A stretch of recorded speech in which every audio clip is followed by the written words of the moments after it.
Рыбка к нам в сети попала. Да ты чего?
Послание от князя.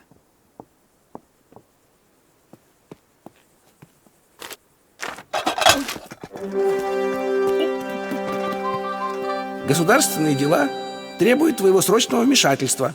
Пропал Алеша. Повелеваю явиться во дворец для получения сверхсекретного задания. Извини за испорченный отпуск. Целую, князь. Прости, дорогая. Служба.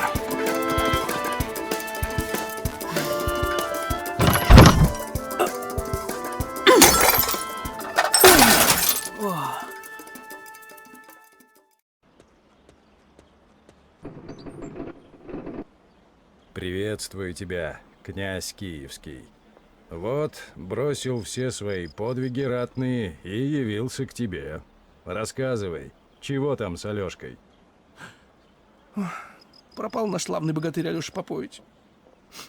Я прям места себе не нахожу. Извелся весь. Пропал наш Алешенька. А жалование-то идет. Вот вечно он так. И где искать-то ведомо? А везде ищи. Только начни с дальней заставы. Отправился он туда, и ни ответа, ни привета. Почитай, с масленицы вестей не было. Отправляюсь немедленно. Только скажи сперва, княже, а что это у тебя в палатах за перестановки? И почему трон из-под полу вылезает? Так это система новомодная. Умный дворец. Инженерами немецкими изготовлено по последнему слову техники. Ух, и сложная машинерия. Сам до сих пор не разберусь, как она работает. Вот это меня и волнует. А ты за меня не волнуйся. Ты Алешу ищи. А я к делам государственным возвращаюсь. Все сам. Вот этими руками. Эх, не ценят меня. Не понял. Что за напасть? Эй, князь! Князь! У тебя тут решетка закрылась! Не слышит.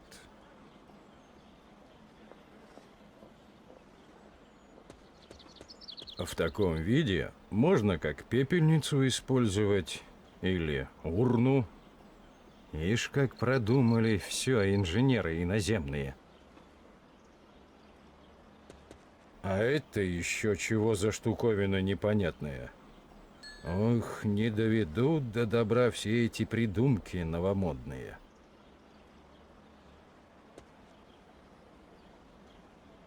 Да где ж это видано, чтоб силушка богатырская перед иноземной машинерией пасовала?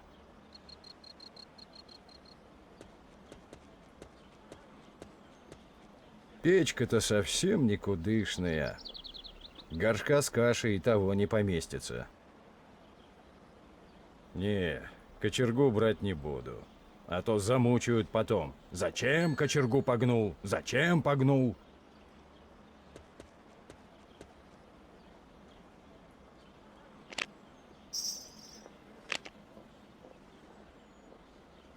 Der große Vergnügen. Ja, das ist fantastisch. Тьфу ты, язык сломать можно. Да и слова срамные какие-то. Хорошо, хоть картинки есть.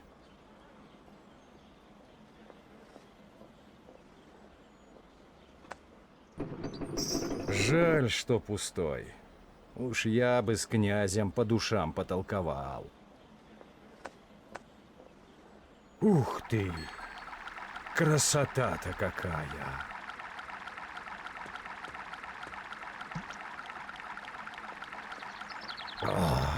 Хорошо.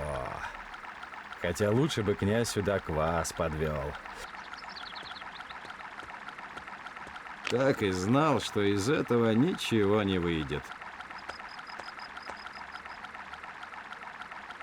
И печка сама зажигается. Неплохо устроился князь. Люблю на огонь глядеть. Да только сейчас времени нету.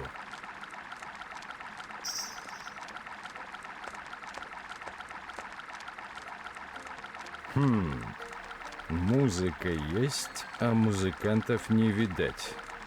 В стены их, что ли, замуровали?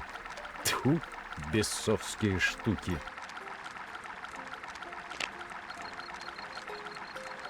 Да ну эту бумажицу. Неинтересные здесь картинки. Пусть горит.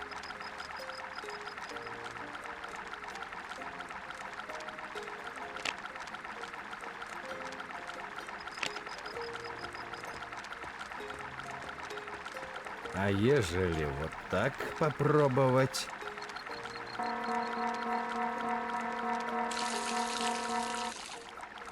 А ничего так, немецкий механизм сработал.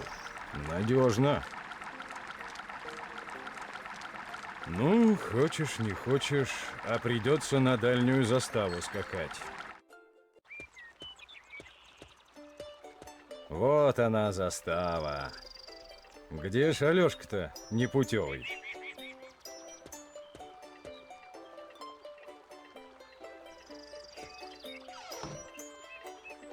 Гляди-ка, и тут механика.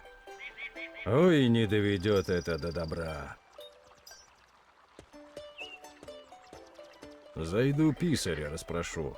Хоть что-то да должен знать.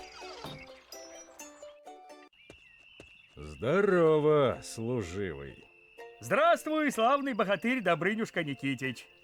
Чего это к нам богатыри зачастили последнее время-то? Значит, был здесь Алёшка-то. Куда ж подевался? Был, как не быть. Перво-наперво проверку здесь учинил, бдительность проверил, наряд мне вне очереди выписал, а потом куда это на границу поскакал. Говорит, Тугарина там видели.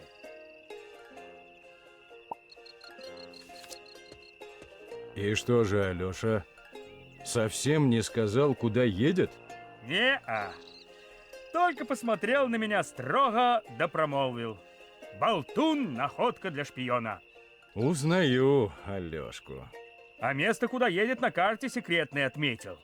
А саму карту спрятал, потому как на ней все заставы секретные обозначены, и врагу на нее ни в полглаза смотреть нельзя. Что ж ты молчал-то, душа чернильная? Куда спрятал? Того мне неведомо. Сказал, кому надобно, сам догадается. Тьфу!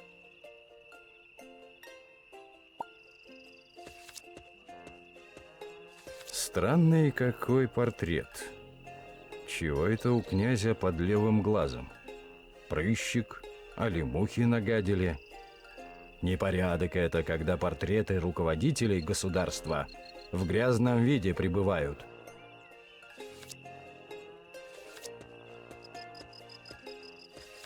Рубашка Алёшкина вроде. Интересно, зачем он ее тут оставил?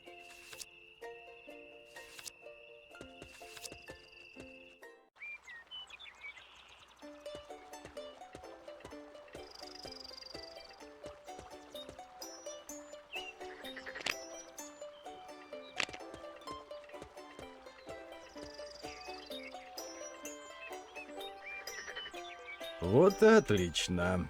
Через минуту у нас будет абсолютно мокрая рубаха.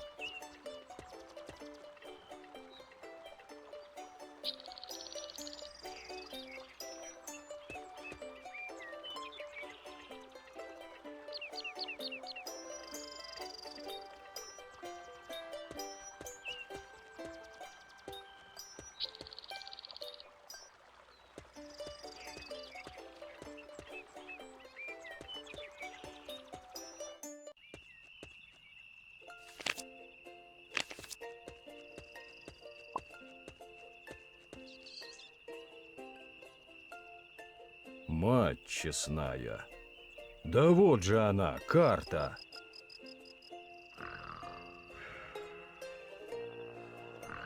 Ну и хитер, Алёшка. А с виду и не подумаешь.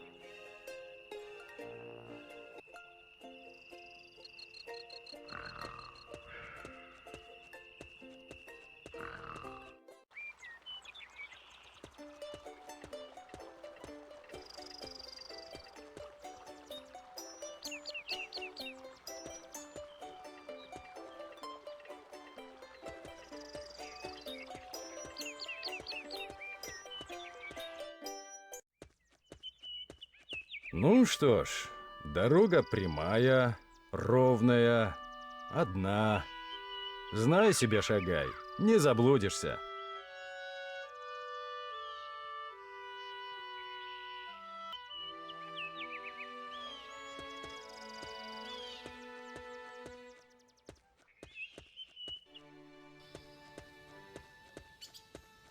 Ну и мрачный же здесь лес. Одна сырость да комары. Кто это здесь флягами почти новыми разбрасывался? Уж не Алёшка ли? Надо будет спросить.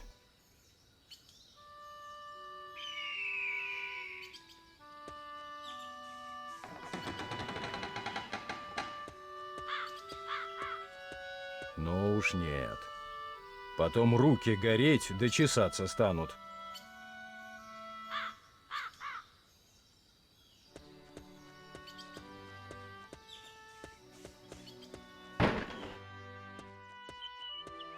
Что за шутки? Я ведь здесь уже был.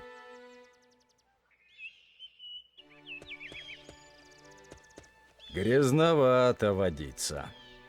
Если из такой лужи попить, козленочком, конечно, не станешь. А вот ослом с дизентерией запросто. Вяленькие какие-то цветочки. И бутоны закрыты. Наберу водицы для технических нужд.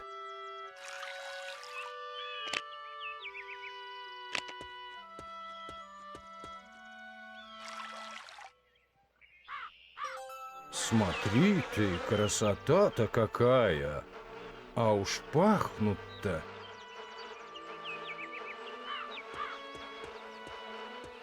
Вот теперь его спокойно взять можно. Ну куда я пойду? Надо сначала в обстановке разобраться.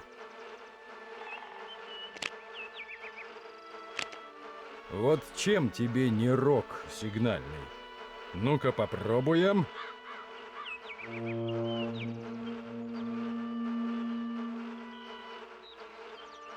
Заблукал герой в лесу, приходи ко мне, спасу. А голос-то совсем рядом. Видать, есть тут где-то тропинка потаенная. Ну-ка, осмотрюсь еще раз. Да вот же она! И как я раньше не приметил. Эх, я бы с собой в разведку не пошел. Вот черт, кафтан порвал. Чудеса, да и только. Что этакие хоромы посреди дремучего леса делают? Тем более, что лес-то заповедный. Пожалуй, как-нибудь попозже. Заперто. Ну, правильно. Меня пока войти не приглашали. Заблукал герой в лесу. Приходи мадам. ко мне. Мадемуазель. Девица. У окошка стоишь. Чай с ужином ждешь? Не видала, не проходил ли кто мимо? Тебя, Батыр, жду. Что ты все в окошко-то говоришь? Зайди, я тебя напою, накормлю, в баньке пропарю, финской. Да некогда мне, девица. Друга пропавшего ищу, богатыря русского Алешу Поповича. Плохо ты воспитан, Батыр. Ты сперва даму беседой развлеки, бокал вина с дороги выпей, а уж потом о деле спрашивай. Тем более не с девкой базарной говоришь, с царевной. Ух ты, настоящая царевна. А какого роду племени будешь? Ты свет очей моих не из милиции случайно? Может, тебе еще и грамоты пограничные показать? А может, ты меня обыскать хочешь? Лучше не надо.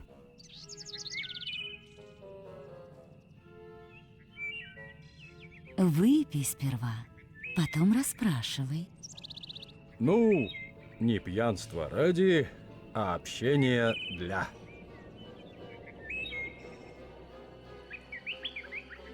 Не понял.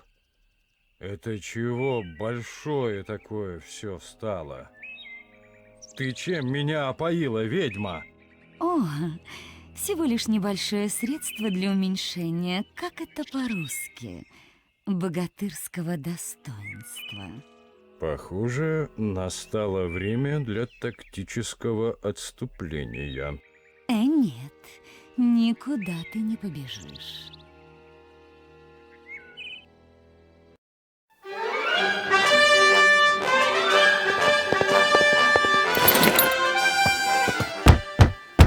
Княжеский гонец с посланием от князя.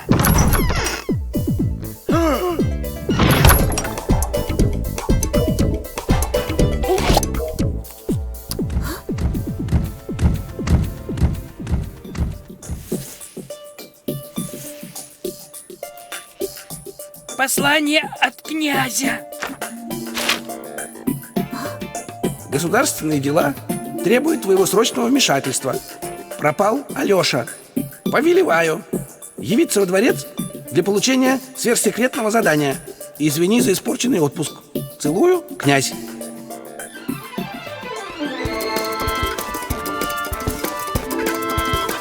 Ну что, поехали?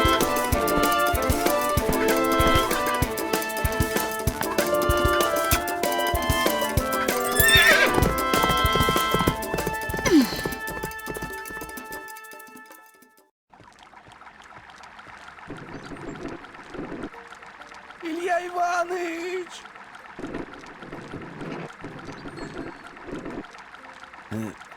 Ты это... Помоги, а?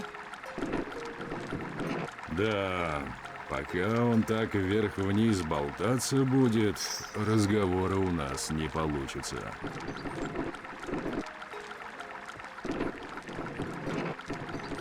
Хорошая кочерга никогда в хозяйстве не помешает. Илья Вот здесь бы просунуть чего-нибудь покрепче, а вось и остановится машинка адская.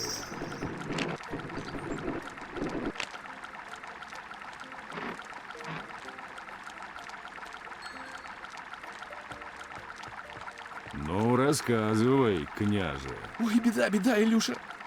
Пропал наш могучий богатырь Алеша Попович. Алешка?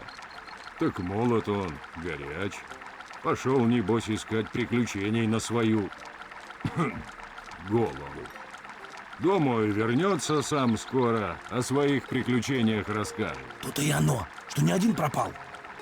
Послал я Добрыню Никитича Алешу искать. Так и Никитич пропал, как в воду канул. А вот это уже серьезно. Живо говори, где искать их. Так на дальней заставе. Туда оба и направились. Немедленно еду. Ты, Илюша, когда уходить будешь, кочергу-то вытащи. Только поосторожнее.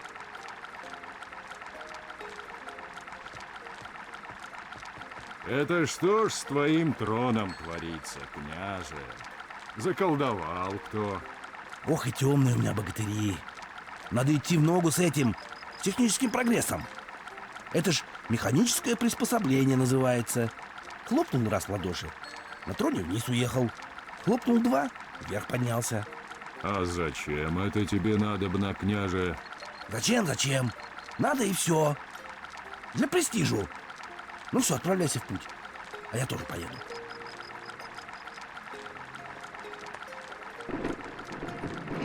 Эй, князь, что-то с твоей механикой неладное творится. Ты решетку-то открой.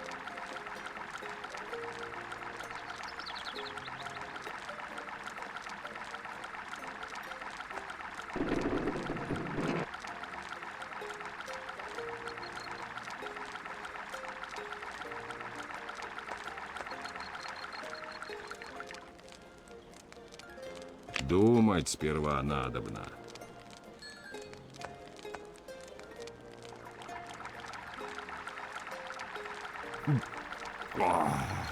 Хорошо.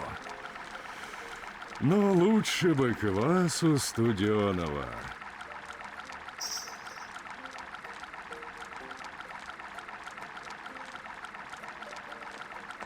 Гляди-ка, работает механика эта заморская.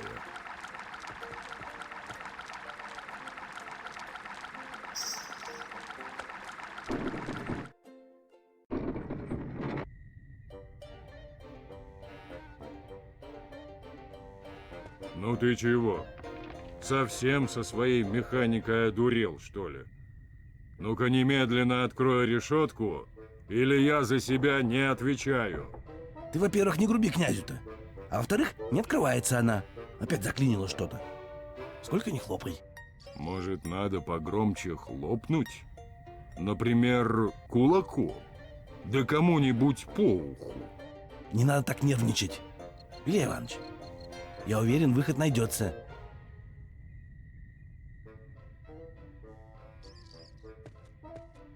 Нормальное ведро, без дыр. Чего зря в подвале пылиться?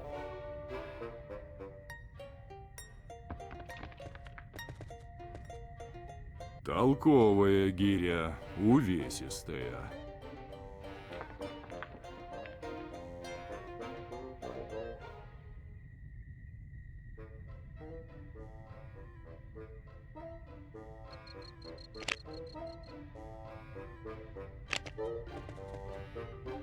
Вроде правильно. Груза маловато.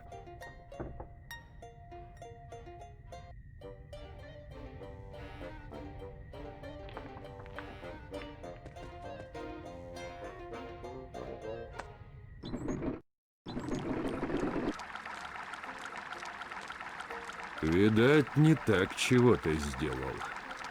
Придется сызнова думать.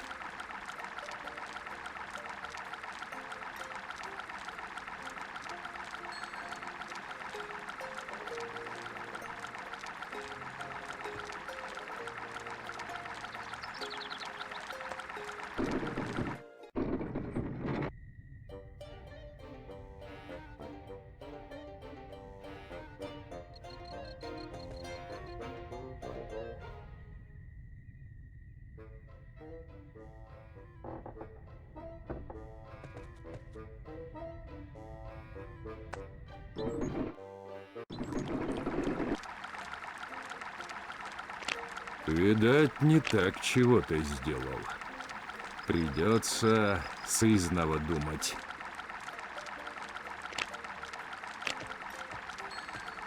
Водицы наберу, а то с пустым ведром ходить примета плохая.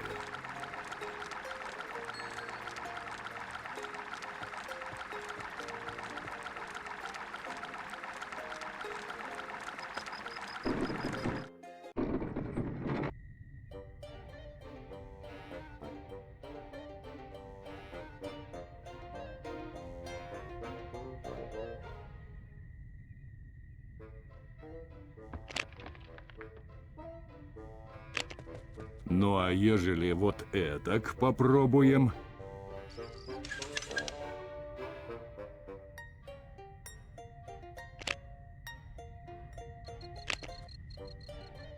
Вот вышло чего-то, а чего не ясно пока.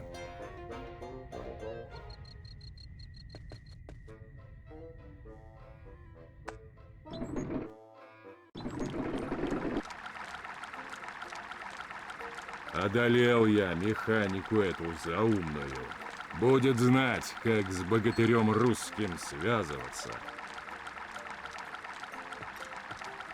А путь мой теперь лежит на дальнюю заставу. Ну вот, и прибыл я на заставу дальнюю. Где ж вас тут искать, други мои, богатыри русские?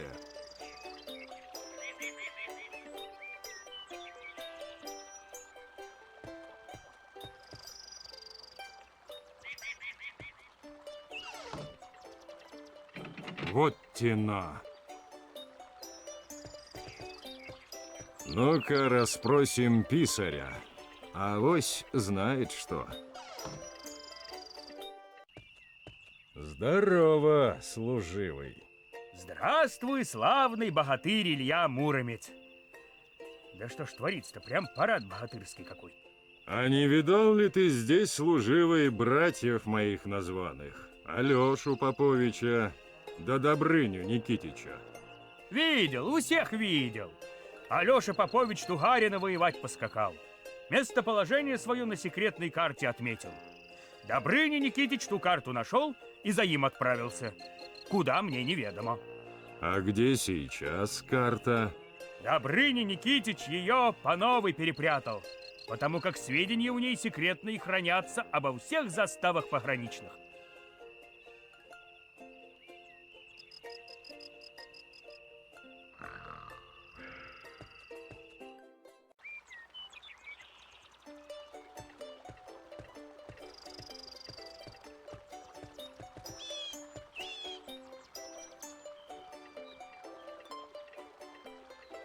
Вот она, карта секретная. Ну, Добрыня, ну, хитрец.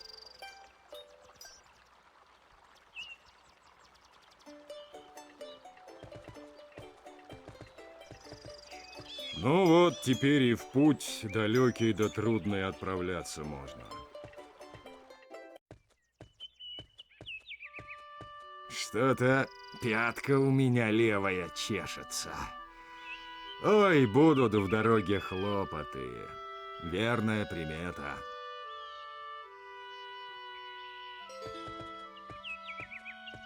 Флягу бросил кто-то. Али потерял? Ну, возьму. А ежели владелец объявится, верну. Может быть.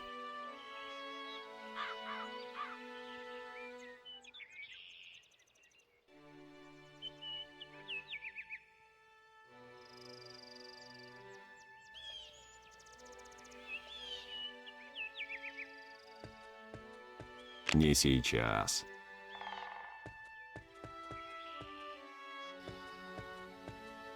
Это кто ж тут деревьев навалил? Уж не разбойнички ли?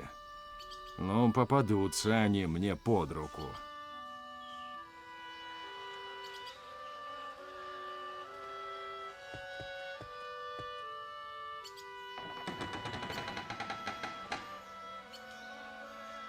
Вот с этим я бы повременил немного.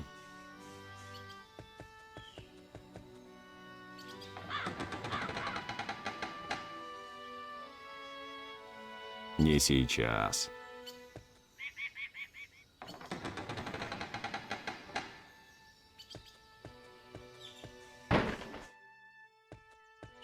Что-то места знакомые. Точно. Я ж круга дал.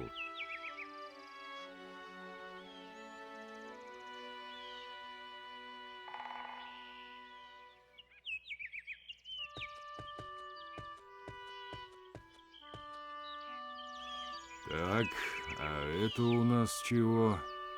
Так это ж от Добрыниной рубахи лоскуток. Ну, точно. Даже одеколоном его любимым пахнет. Русский лес.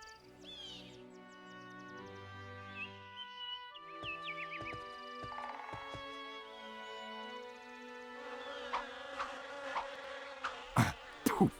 Сгинь! Сгинь, окаянная! Вот злые какие! Хуже тугарцев.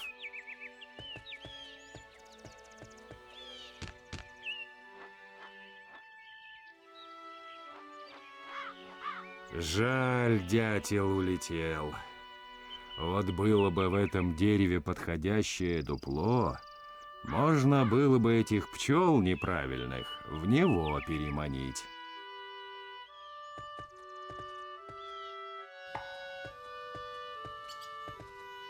Голой рукой в крапиву лезть, 2 часа чесаться. Примета такая народная.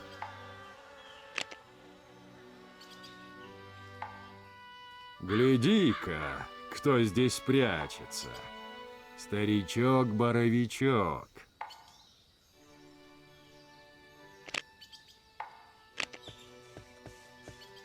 Нет, это совсем неправильно.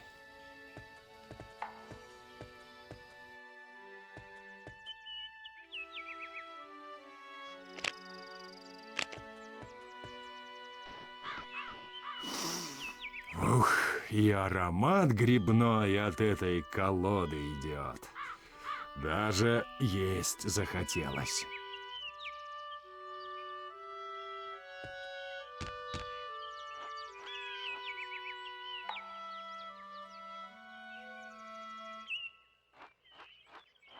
Вот, теперь, чую, все в порядке будет. Вот, теперь, чую, все в порядке будет. Эй, пчелушки-работницы, пора новоселье справлять. Ну, то-то же. У вас теперь получше домик есть, а мне этот сгодится.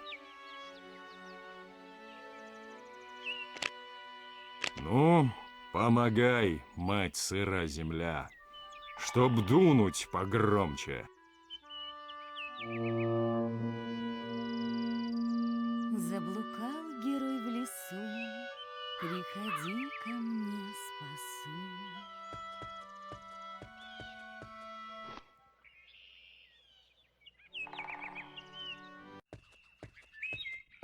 Мать честная, это что за терем басурманский среди леса дремучего? Хотя, если подумать, кто у нас сейчас на стройках работает? Печенеги, половцы и еще эти, ну как их, гастарбайтеры. Так что неудивительно.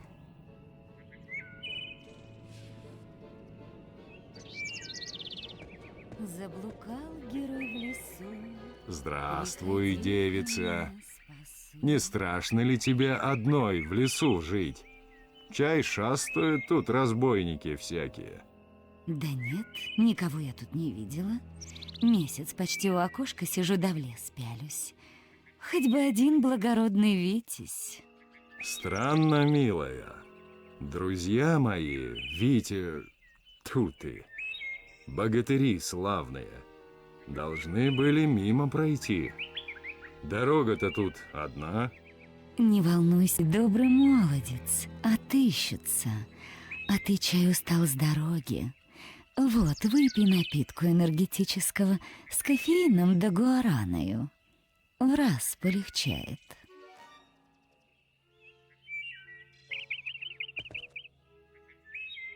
Ну, твое здоровье, девица. Ага, так я и стану напитки бусурманские непроверенные в себя заливать. Так потом не то что 33, а все 66 лет на печи похмельем промаешься. Пригублю для виду.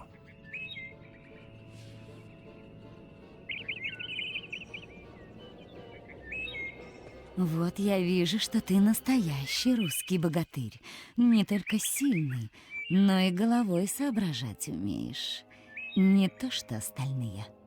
Какие такие остальные-то? Значит, все ж видела кого? О нет, никого не видела. Только на картинках. Есть такие журналы для одиноких царевин. Там витязи прелестные, без щитов и прочих доспехов нарисованы. Да ты заходи внутрь, добрый молодец, я покажу.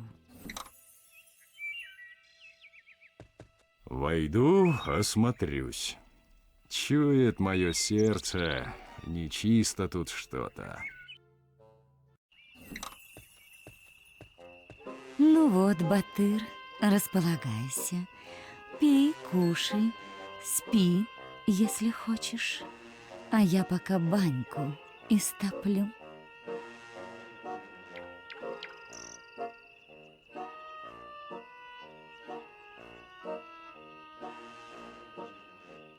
Сердцем чую, тут богатыри. Некуда им больше деваться было. Нужно только осмотреть все как следует.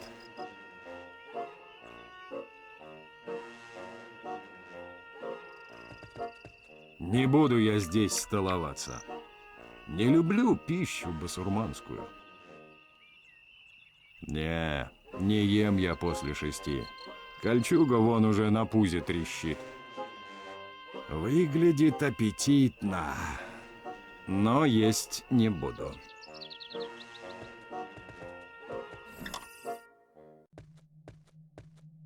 Странная светлица у этой царевны. Химию она тут изучает, что ли?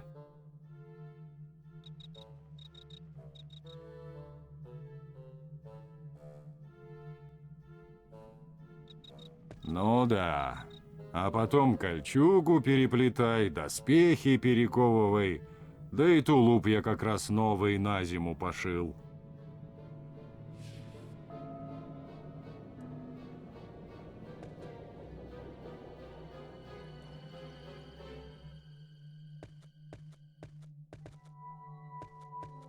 А здесь у нас чего?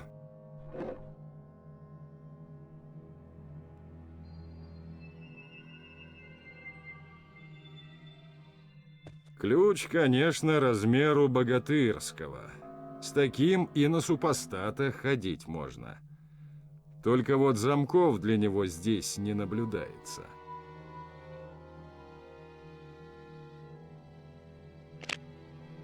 Так вот, ведьма, чего ты со мной сотворить хотела? Неужели Алёшка с Добрыней на эту хитрость басурманскую попались?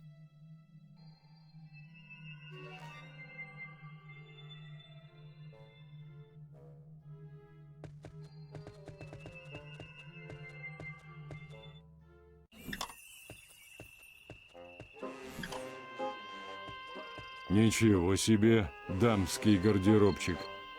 Да сюда спокойно человек поместится. Или 2. Ну, чего бы в этом шкафу ни было, сейчас вскрытие покажет.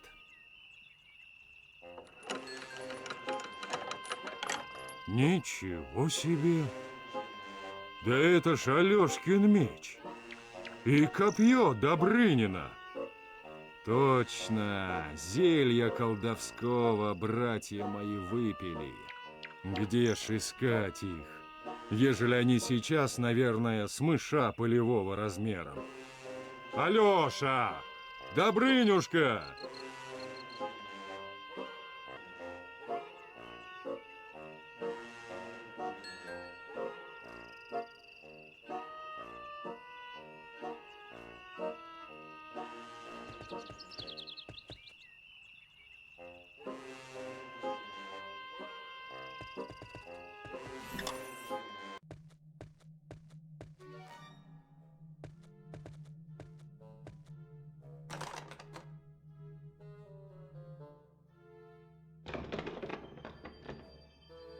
Полегче, ведьма.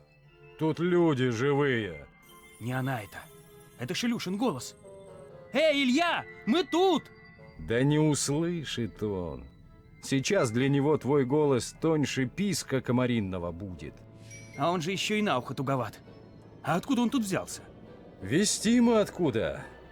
Нас искать послали. Князь волнуется. Эх, выбираться из этого ларца надобно, пока царевна басурманская и Илью нашего вокруг пальца не обвела. Да пробовал уже много раз. Чай не первые сутки сижу. Этой штукой ногти пилит. А ведь если вдуматься, грозное оружие. Ага. Если хорошо размахнешься, то даже палец царевне поцарапать сможешь.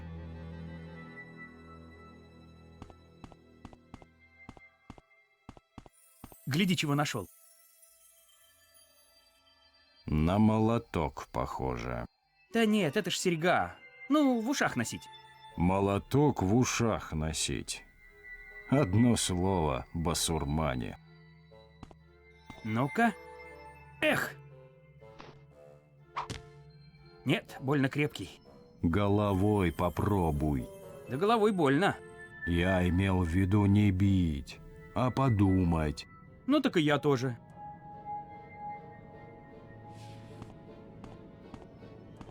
Странный какой-то флакончик. И кажется, внутри что-то плавает. Слушай, а Тугарин давно такой? Сидит, молчит, в сокровищах роется. Раньше еще хуже было. По всему ларцу бегал, плясал, песни свои нерусские орал. Я так думаю, он от всего этого совсем умом тронулся.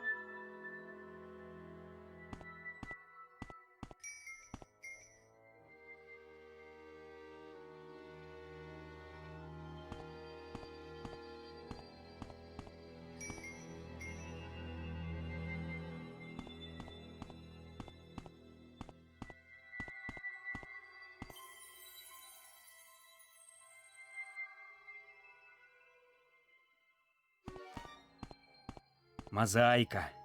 Красиво. Только поломал ее вандал какой-то. Тугарин, наверное. Он до каменьев охоч. Вот и решил наковырять себе. А давай ее соберем. Делать все равно нечего. Да и под ногами всякого хлама меньше валяться будет.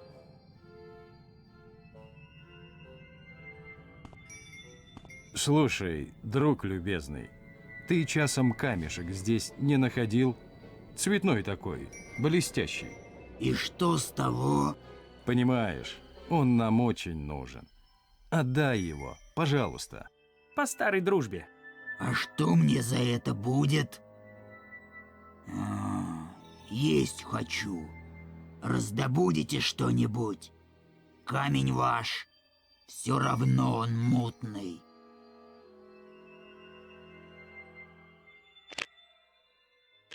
Вот это по-нашему. Отведай силушки богатырской.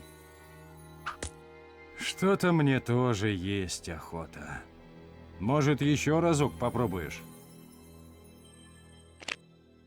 Еще раз попробую.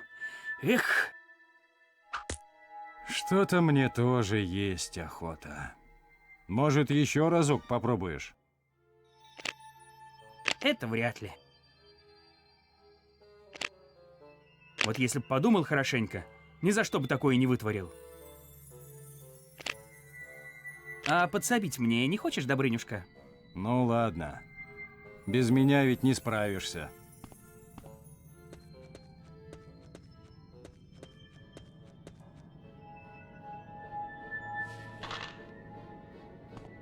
Ну вот, теперь и поесть можно. Только с Тугарином поделимся.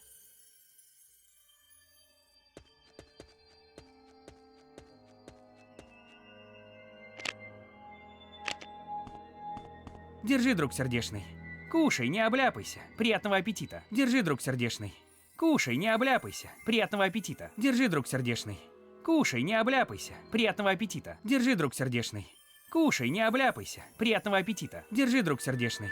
Кушай, не обляпайся. Приятного аппетита. Держи, друг сердечный. Спасибо, богатырь.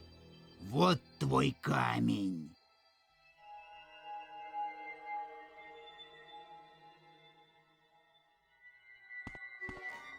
Не хватает каменьев-то.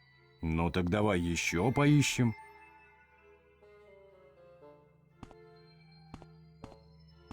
Странный какой-то флакончик. И кажется, внутри что-то плавает.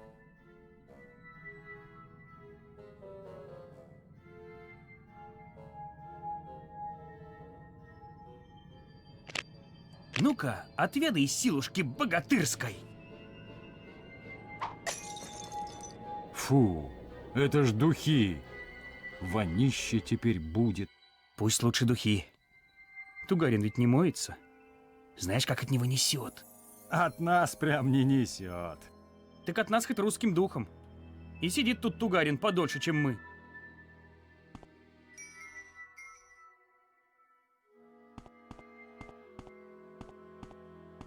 Не хватает каменьев-то. Ну так давай еще поищем.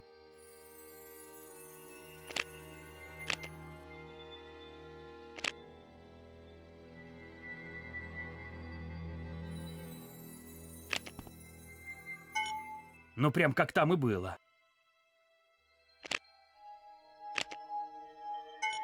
Красота!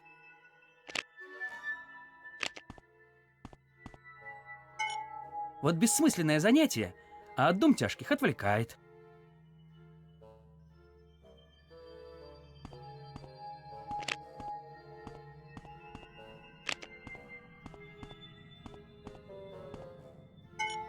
Красота!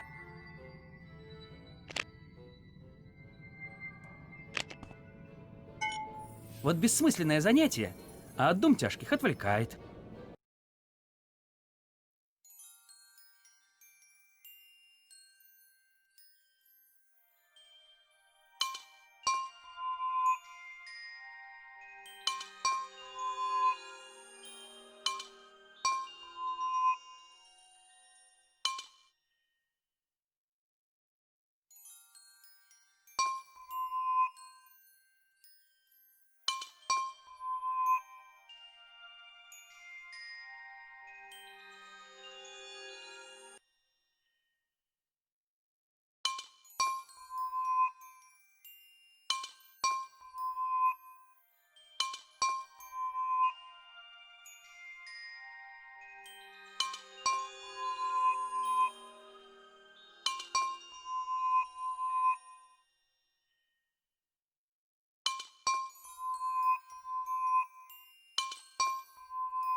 Надо же!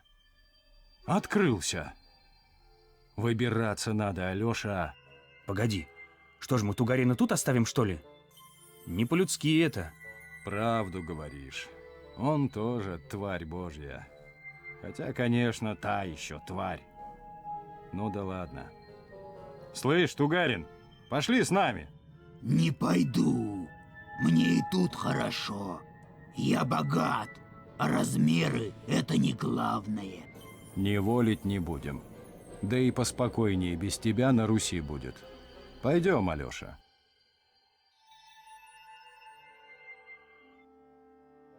Добрынюшка, это ж Илюшин голос. Да ведь он же с басурманщиной насмерть бьется. Ему же помощь нужна. За мной, вперед! Да погоди ты. В таком виде с колдуньей не повоюешь. Мухобойкой прихлопнет. Надо размеры прежние возвращать.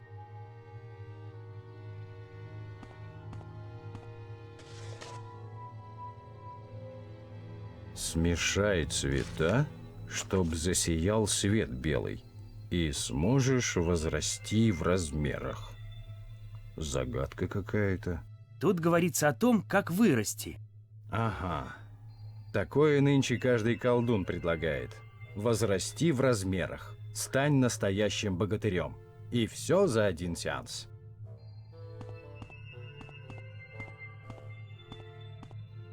Цветные. Наверное, чтобы вырасти, их смешать хитроумно надобно. Учти, алхимик доморощенный, проверять на тебе будем. Еще чего. По очереди станем.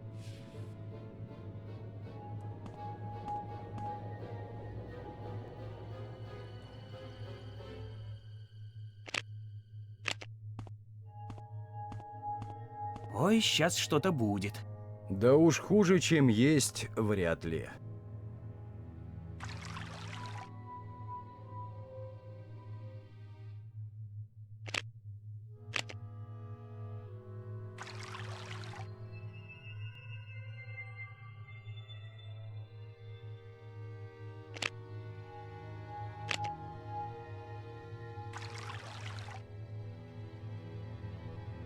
Попробуем? Чур ты первый.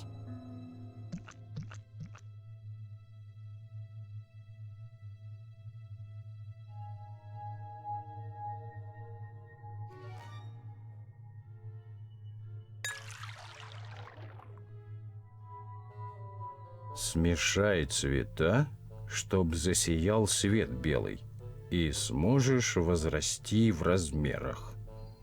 Загадка какая-то.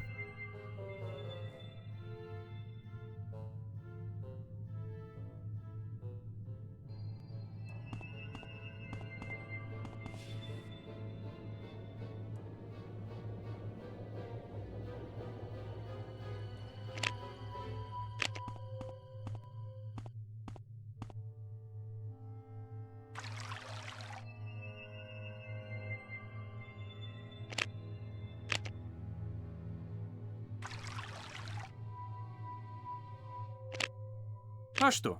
Мне этот цвет нравится. Главное, чтоб вкус нормальный был. И чтоб подействовало. Ну, с Богом. Нет, погоди. Теперь моя очередь. Чтобы все по-честному было.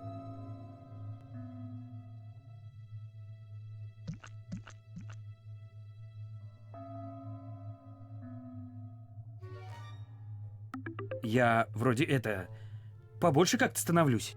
Да быть того не может. Неужто получилось? Выросли, Добрынюшка. Ну, теперь, колдунья, отведаешь силушки богатырской. Так я и знал. Ну-ка, отвечай, бесовка. Где братья мои названные? А не ответишь добром, я и силой могу. Нет, Батыр, не тебе со мной тягаться. Меня грубой силой не возьмешь. Ну, извини. На ласку, терпение и всякие там прелюдии у меня времени нету. Умереть от магии – плохая примета. Извини, Батыр, зато теперь никто моему плану уже не помешает.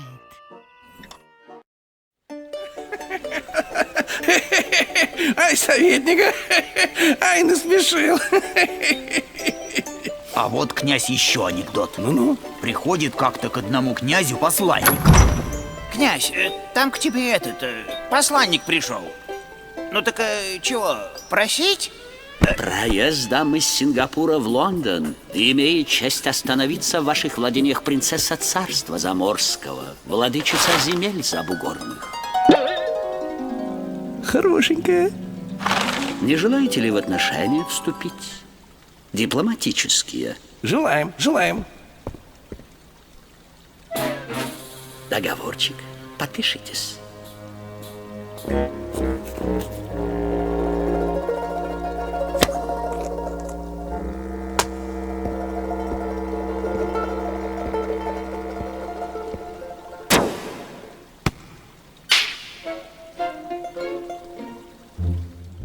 Илья! Убила колдунья! Не успели. Погоди причитать, не все еще потеряно. Я слышал, тут недалече источник есть с водой живою. Так она мертвого со второго глотка на ноги ставит. А ведь и я про тот источник слышал. К нему богатыри испокон веку ходили похмелье лечить. Тогда я за водой сбегаю, а ты тут покарауль. И я мигом. Ты только побыстрее давай. Место тут не очень уютное.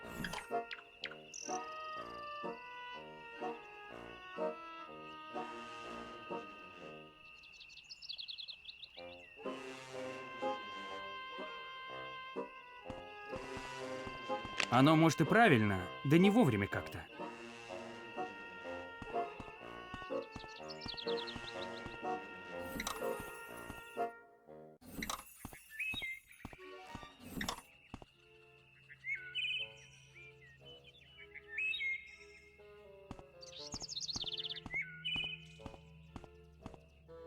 Странно, я когда в прошлый раз проходил, тут вполне приличная корчма стояла.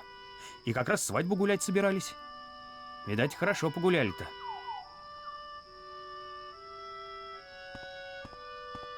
Агарок, конечно. Но если надо, еще немного послужит. Вот почему до сих пор не додумались к огниву емкость с водой горючей приделать и фитилек небольшой. Чик, и горит. Хотя кому это надобно? Спички же есть. Ильевну мать сыра земля всегда помогает. Это, конечно, песок. И не сырой. Но, может, глаза какому супостату запорошить получится.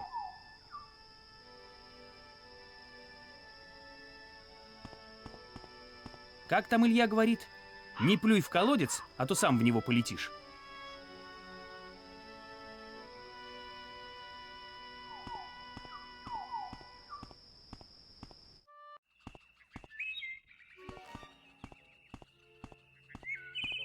Странно, я когда в прошлый раз проходил, тут вполне приличная корчма стояла.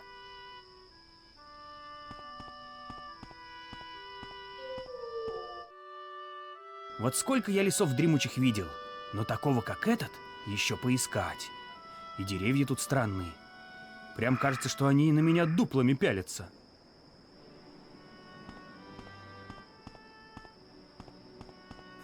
Не пройти тебе сюда, молодец. Стража не пустит. Говорящий волк. Типичная реакция. Первые 100 лет я и сам боялся, а потом привык постепенно. 100 лет?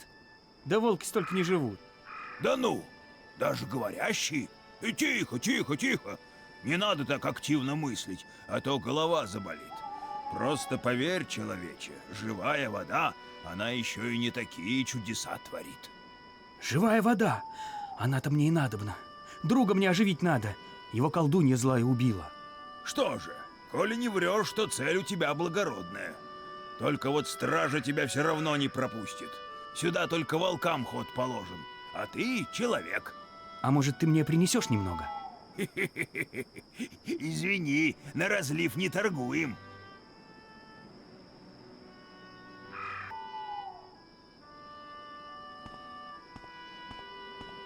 Вот этот камень вполне сгодится.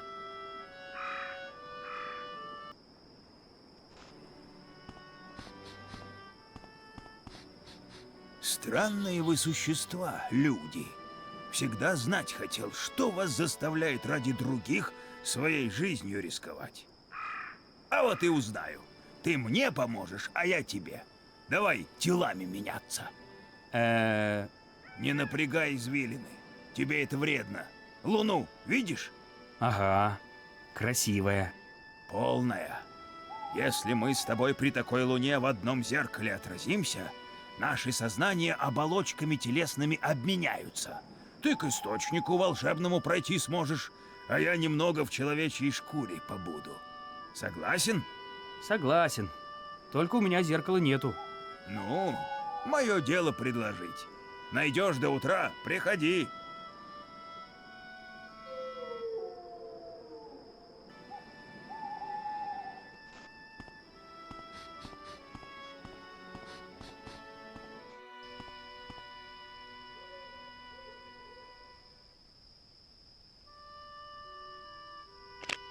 Хорошее огниво.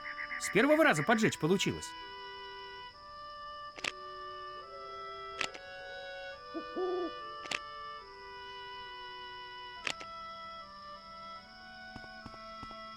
А может, это и есть источник живой воды?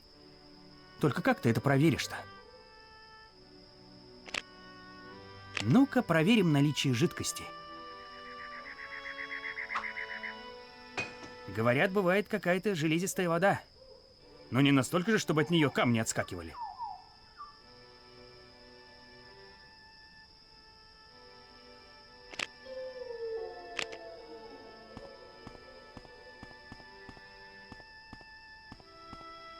Что ж там звякает-то? Может, чего полезное?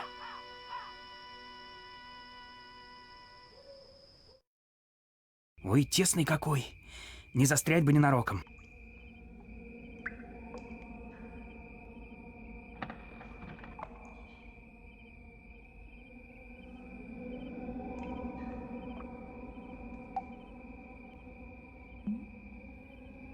Ну уж нет. Без света не полезу. А если он к низу сужается? Буду тут сидеть, как пробка в бутылке.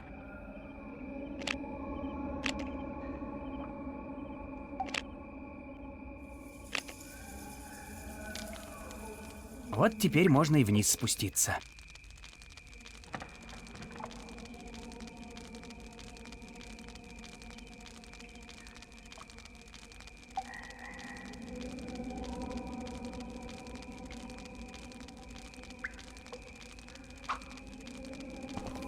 Сейчас разберемся, чего тут звякало.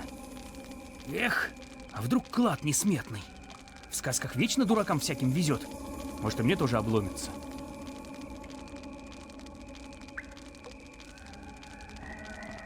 Может, это какой-нибудь волшебный щит-кладенец? Правда, я чего-то таких не слыхал. Ладно, возьму, не зря же лазил. Пора отсюда выбираться. А то не по себе что-то.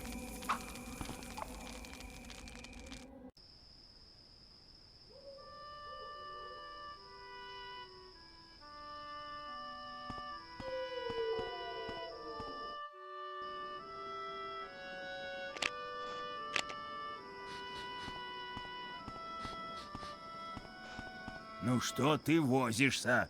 Неси зеркало, пока луна не зашла. Что это? Щит. Может, даже волшебный. Вряд ли. Вот ржавый — это точно.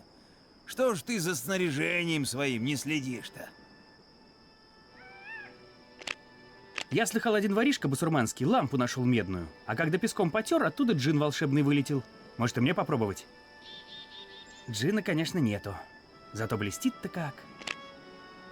Честно говоря, не думал, что у тебя что-то получится. Молодец. Настоящий Homo sapiens. Чего? Ладно, проехали. Пора превращение начинать.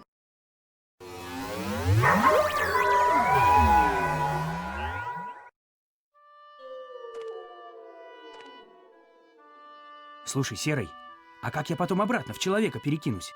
Это несложно, богатырь. Как только на Луну первая тучка набежит, снова собой станешь. Мне ведь тоже неохота всю жизнь на своих двоих бегать. То есть, на твоих.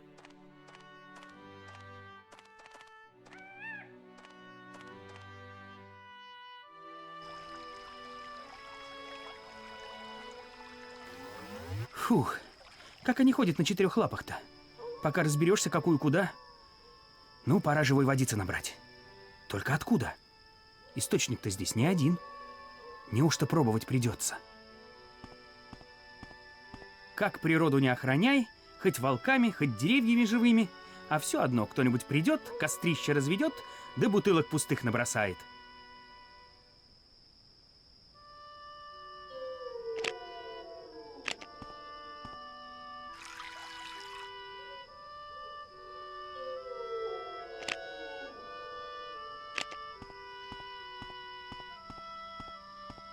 Что ж за жизнь? То обманом зельями потчуют, то по своей воле пить приходится.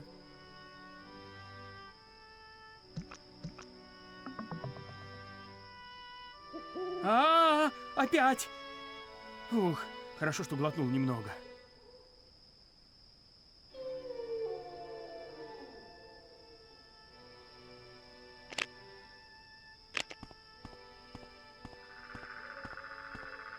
Ну, проверим, что у нас за водица.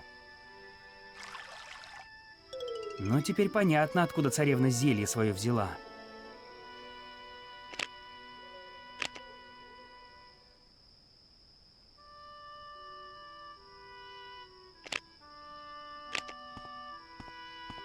Это вряд ли.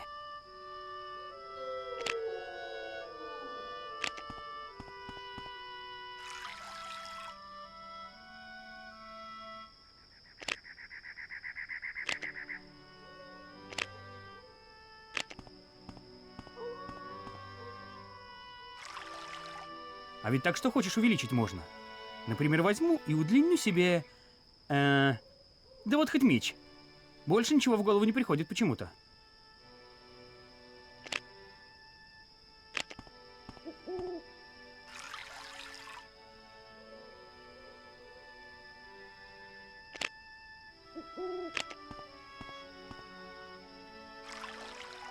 Отсутствие результата тоже результат.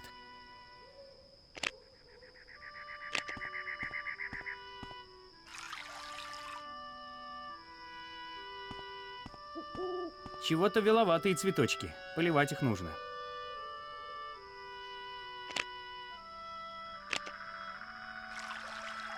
Вроде обычная вода.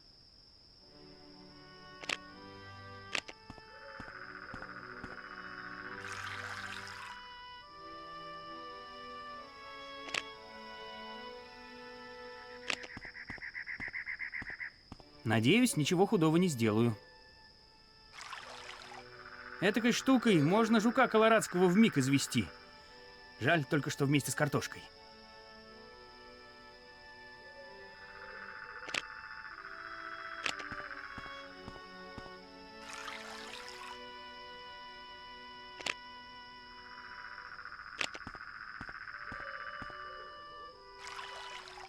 Нашел. Если цветок оживить получилось, то и Илью я этой водицей вмиг на ноги поставлю. Ну вот и хорошо. Сейчас наберу водички и бегом обратно Илью спасать.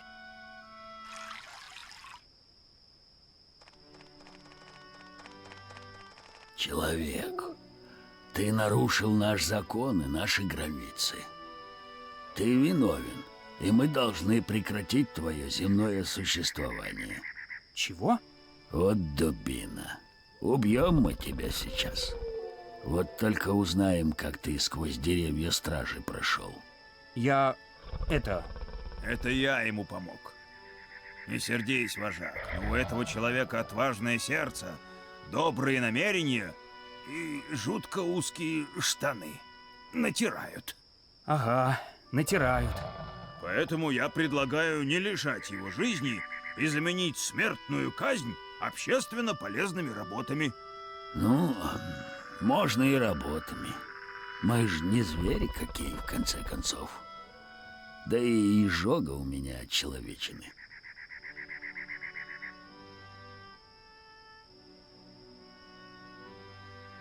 Спроси у вожака задание. человече, А как выполнишь, гуляй на все несколько лун 4 назад стороны. приходила Спасибо, сюда что помог мне, прекрасная Серый. принцесса Да не из за что. чужих стран. Это было Она умоляла интересно. нас позволить ей набрать воды из священного источника. Мы разрешили ей. Зря вы так. Скорее всего, это была одна моя знакомая злая колдунья. Именно так и оказалось, человече. Она научила волчат курить и заразила нас кусачими блохами. Вот ужас. То-то я чешусь весь. А когда уходила, сбросила в пруд каменную волчицу, мать нашего народа. Достань волчицу и поставь ее на место, а после этого ступай с миром.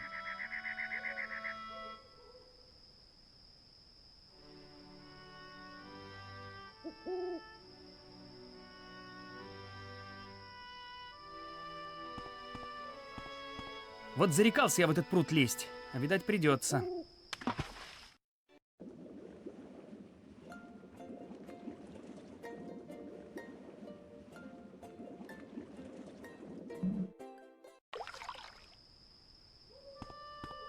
Это что ж за течение такое?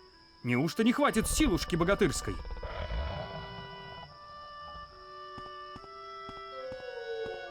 Надо бы на мне срочно вес набрать. Вот этот камень вполне сгодится.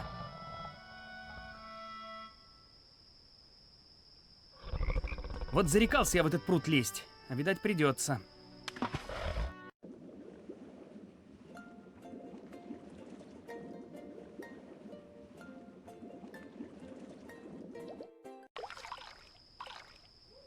Фух, добыл наконец. Это вряд ли. Но почему в голову одни глупости лезут?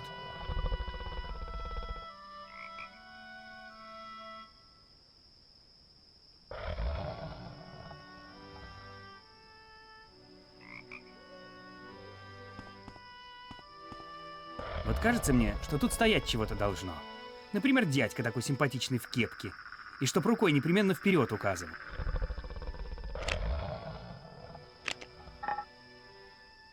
Вот здесь ей самое место. Теперь можно идти Илью спасать. Спасибо тебе, богатырь. А штаны все ж таки поменяй. Это добром не кончится. Спасибо, человече. Помог. Ну, как говорится, сделал дело, гуляй куда хочешь.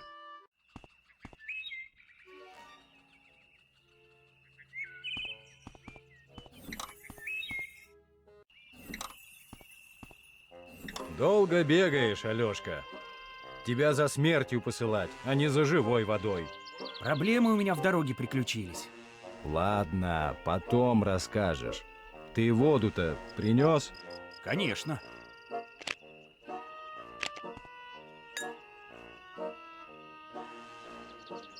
Действует, Добрыня. Смотри, как порозовел. Только чего он в себя-то не приходит? Так я и знал. Одной живой воды мало. Она ведь телесные раны вылечила. А чтобы Илья встал, надо душу его с того света воротить. Это как? Не знаю. Звать надо. Илья!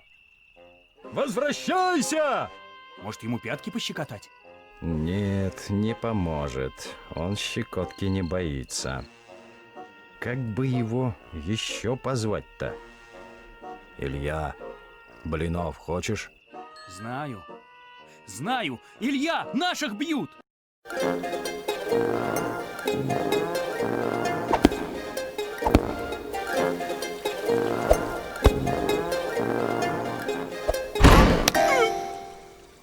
Ай-яй-яй-яй, беда-то, горе какое. Князь, там к тебе посланник пришел. Здрасте. В знак уважения и дружбы моя повелительница просит принять в дар этот скромный присяг. Прелестно, прелестно.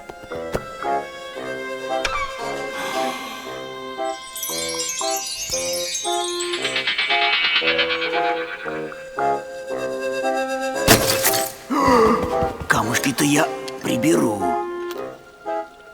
Передай своей повелительнице приглашение отобедать со мной в палатах княжеских.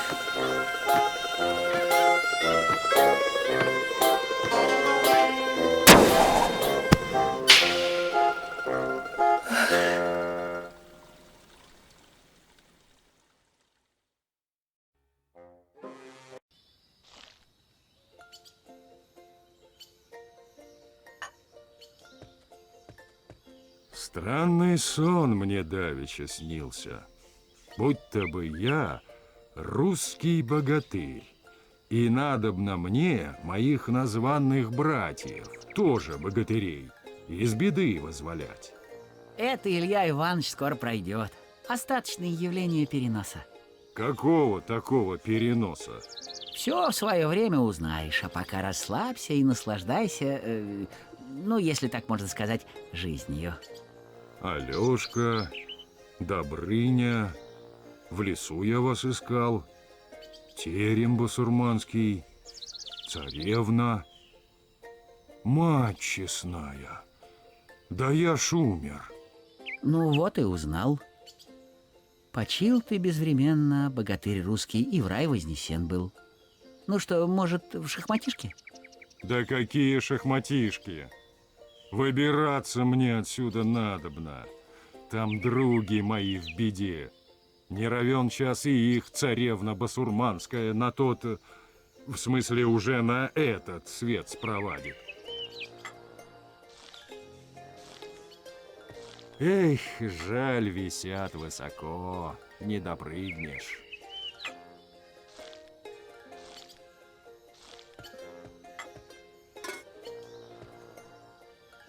Самовар куда-то пропал. А может, как обещали, на электрический заменят?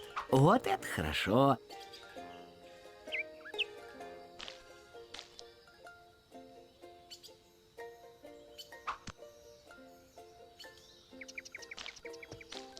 Говори, мил человек, как мне отсюда обратно на землю попасть? Да никак, Илья Иванович, не знаю я такого способа. Да и зачем? Чем тебе в раю-то плохо? Да не могу я друзей в беде оставить.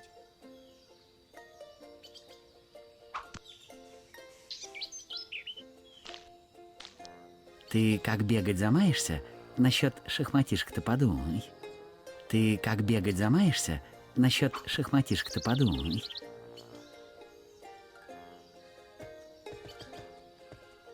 Видал я эти апельсины в Константинополе. Хотя тут вроде побольше будут. И бесплатные. Ну-ка.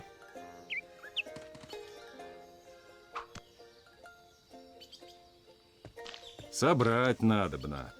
Нечего под ногами валяться.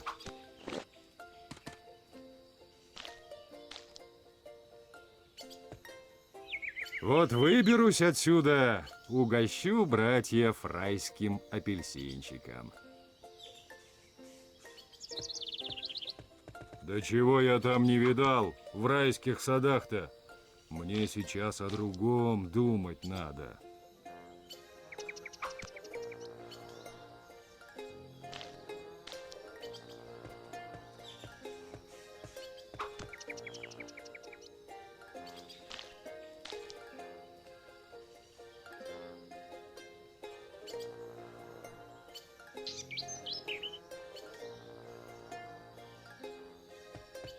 Ты как бегать замаешься, насчет шахматишек-то подумай.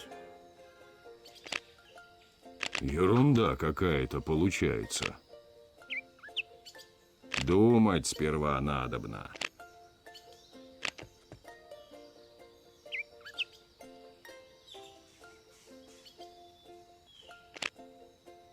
Сегодня в голову ничего путного не приходит.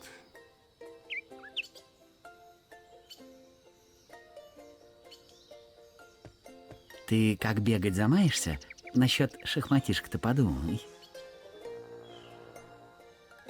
Ого, куча-то какая нападала. Придется поработать.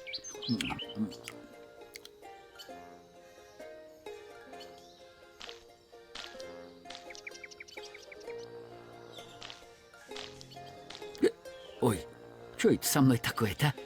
Ой.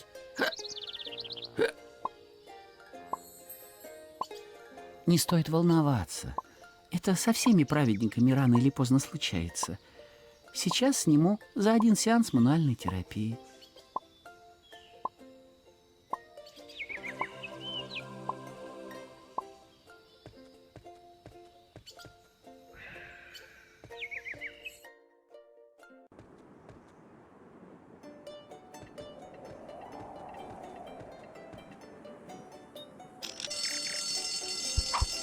Ну вот тена. Выходит, я такой легкий, что подо мной и воздух не гнется. Как же я вниз спущусь?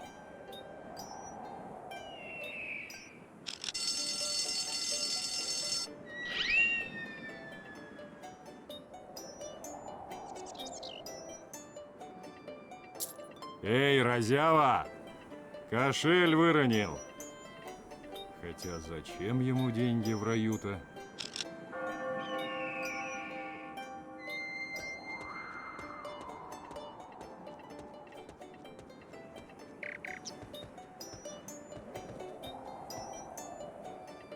Ничего себе!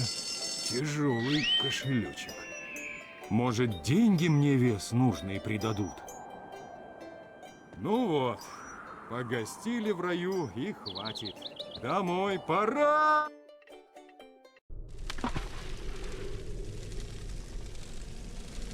Вот до чего чужие деньги довести могут. Эй, ты! Я не знаю, кто тебе такие рога наставил, но поотшибать могу запросто. Ну-ка, пусти. Ша, не базарь, богатырь. Раз здесь, значит, грешен ты в натуре. А раз грешен, значит, молчи в тряпочку. И хозяина, то есть меня, слушайся. А я в натуре хочу, чтобы ты в котле этом кипел вечно. Ха-ха-ха-ха-ха! Но это мы еще посмотрим. Опа! Кого мы видим? Переходим к водным процедурам. Ну что, Колыван, говорят, тебе в любые игры везло немерено. А со смертью, вишь, не поиграешь. Ты сам-то, богатырь, не очень на живого смахиваешь. Да прешь, хозяин А раз, сказал, как и я, в котле купаться. сидишь, значит, водится и за тобой грешки. Да чего ж ты, Колыван, существо злобное. За что сидишь-то? Без вины, как есть без вины сюда запихнули. За всю жизнь ни Ты чё, в пальцем натуре, никого оборзел, не что ли? тронул. Ну да. Зачем пальцем-то? Все больше ножом да кистенем орудовал. Эй, хозяин! Что ж у тебя тут холодно так?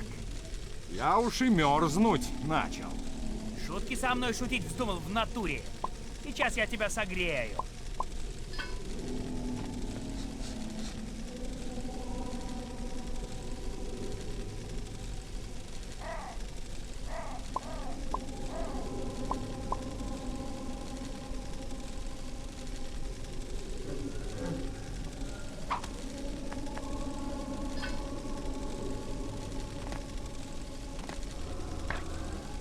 Опа! Кого мы видим?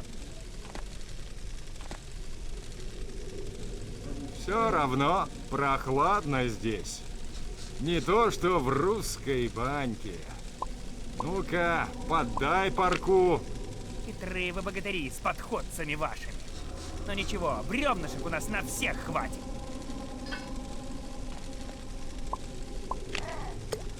Деньги! Денежки! Где-то я физиономию твою видел уже. Уж не на плакате ли их разыскивает дружина? Быть того не может. Я скромный учитель воскресной школы. этот-то Этот, как его А, дьявола, сбежал. ботаник. Ну и Вот. пущай. Мне и вас Мог двоих. бы и не спрашивать.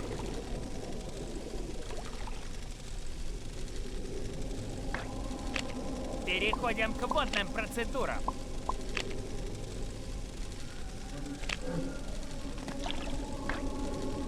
Куда прешь? Хозяин сказал купаться.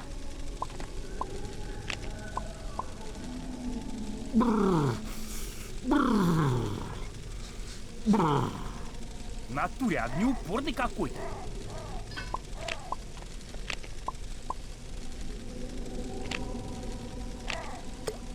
Деньги! Денежки! Мое это!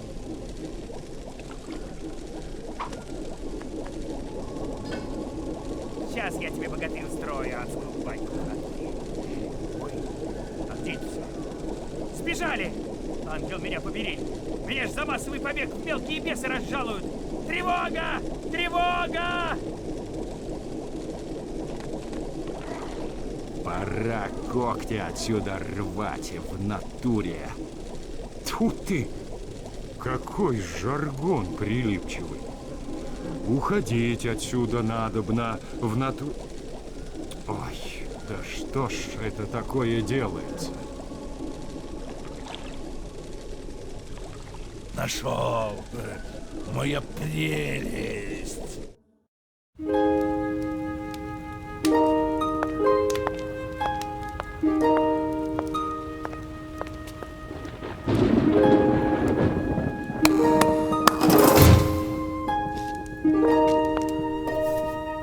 Эй, там! Кто-нибудь? Слушаюсь, князь. Подбрось дровишек, зябко мне. Да свечи притуши. Нечего казенное добро переводить.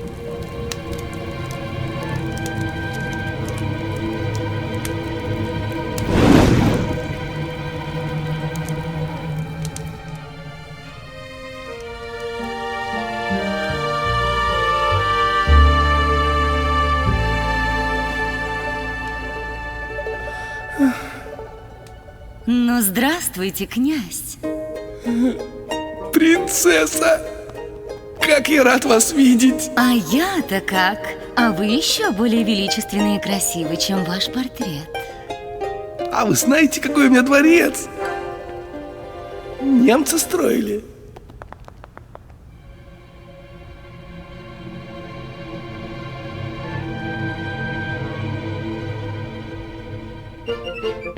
Смотрите, принцесса! А вот еще. А смотрите еще. А вот еще.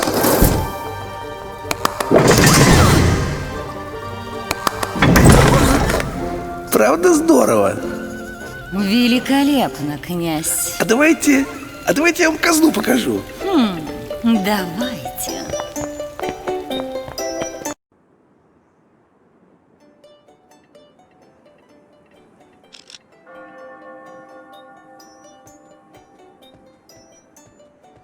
Но и климат там негостеприимный.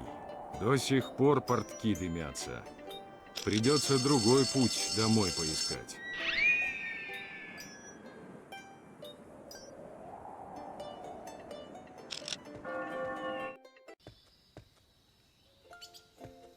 Вот это хорошо.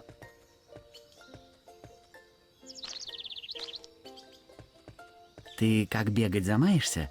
Насчет шахматишек-то подумай.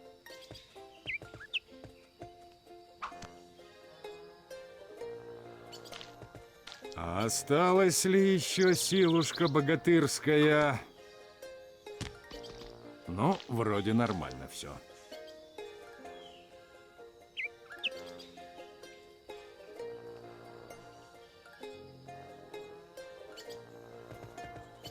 Вот везде я здесь был, а в райский сад не заходил еще. Надобно упущение это исправить.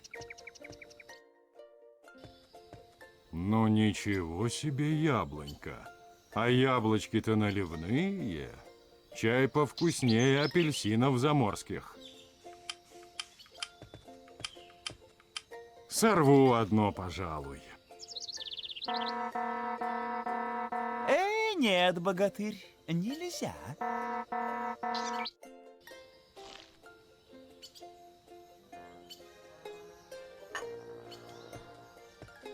Не понял.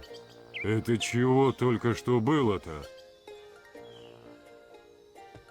Ты как бегать замаешь? Вот это хорошо.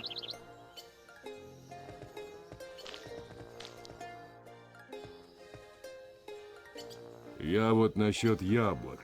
Чего это из-за них из рая выгоняют? А того, что это не простая яблоня, а древо познания добра и зла. И ежели кто вкусит с него плод, того немедленно надобно из рая обратно на землю выгнать. А чего это за сияние над яблоней образуется? Стало быть, все-таки пробовал подобраться. Это, богатырь, сигнализационная система. Ну, чтоб праведников искушения лишние не терзали. А на тебя сигнализация чего не действует? А потому что я по земле-то не хожу. Видишь, сандалии специальные для левитации. Полезная вещь. А запасных нету? Есть, только задевал я их куда-то. А ты чего спрашиваешь? Да так, чисто от нечего делать. Даже в раю, оказывается, растяпы попадаются. Вон, кто-то лейку обронил.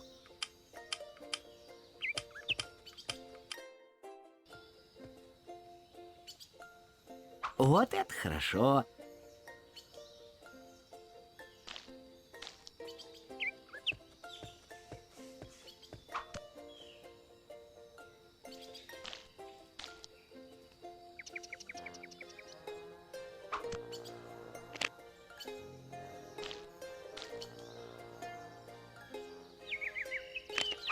Сегодня в голову ничего путного не приходит.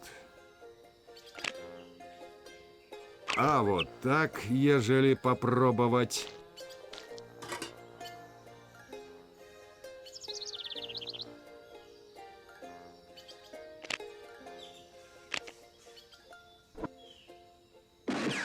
Эка мне апельсин заморский пригодился. Хорошо, что не съел. Ну-ка, примерим обувку-то.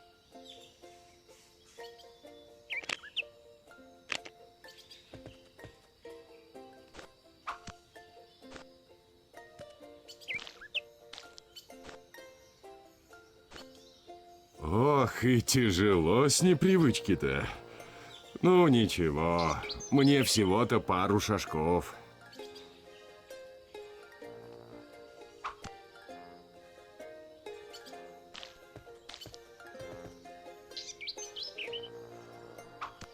Земля вся в трещинках. Вообще их тут не поливают, что ли? Вот я вас сейчас полью как следует.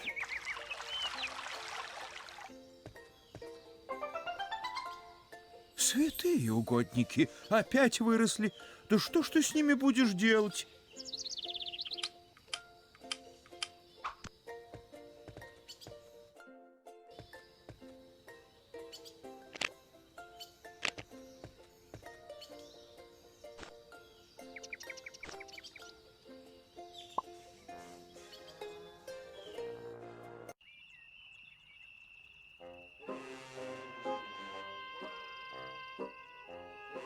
Фух, живой.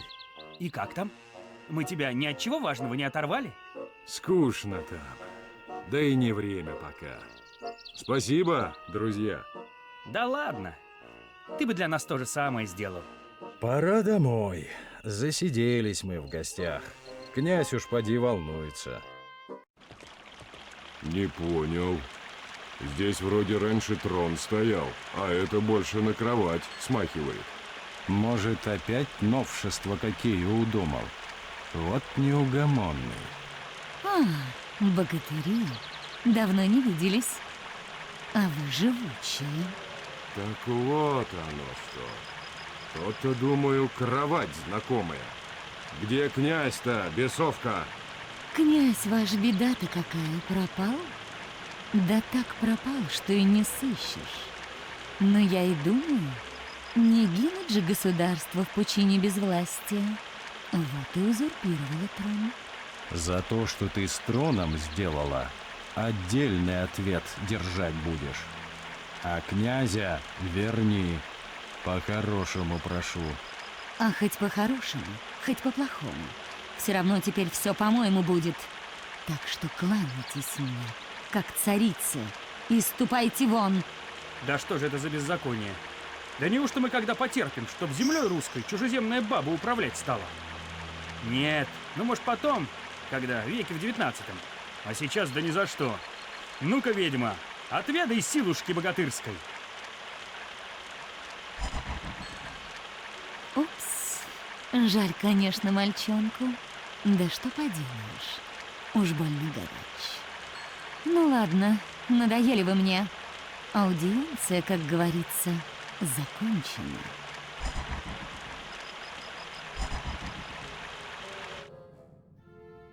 Илья, а все-таки я не понял.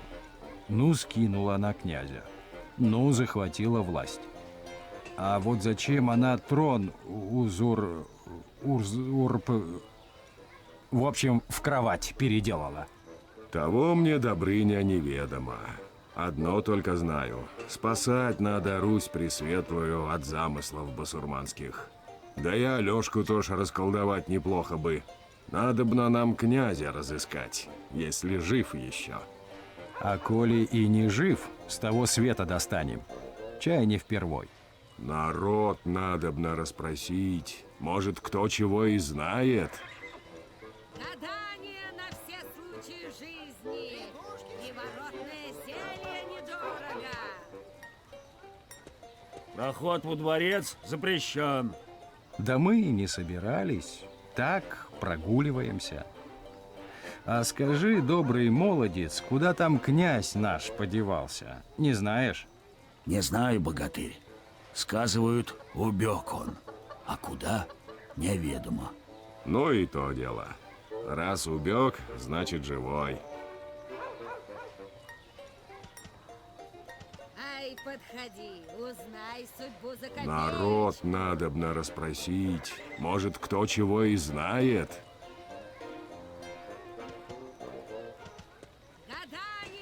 Это к дому Алешкиному дорога. А там Любава его ждет, дожидается. Боязно мне к ней идти. Чего мы ей скажем? Давай еще погуляем. С народом пообщаемся.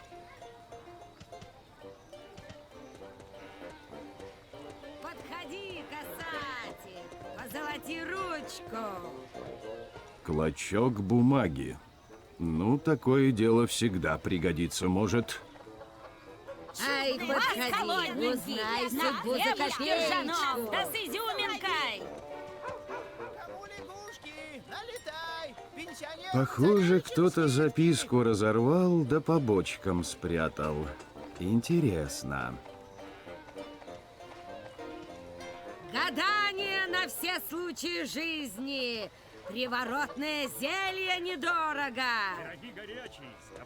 А чего, тетенька? Не слыхала ли часом, куда князюшка наш пропал? А за место него девица неизвестная правит. Да ты что? Правда, что ли? А я и не слыхала. Надо будет Степановне рассказать. Тьфу ты. Ну, хоть кваску-то налей. Это мы запросто. Берем лягушек, берем квакушек. Подходи, касатик, позолоти ручку. Тому пирогов горяченьких. Еще один клочок. Похоже, записку прочесть можно.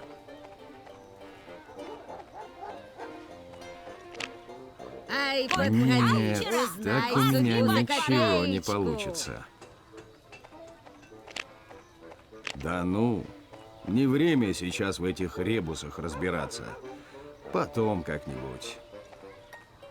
Покупаем заморскую птицу. Подходи, касатик, Лягушки позолоти свежие, с ручку. утра в болоте квакали. Ай, ждет тебя Илья Муромец. Дорога дальняя, в страну туманную.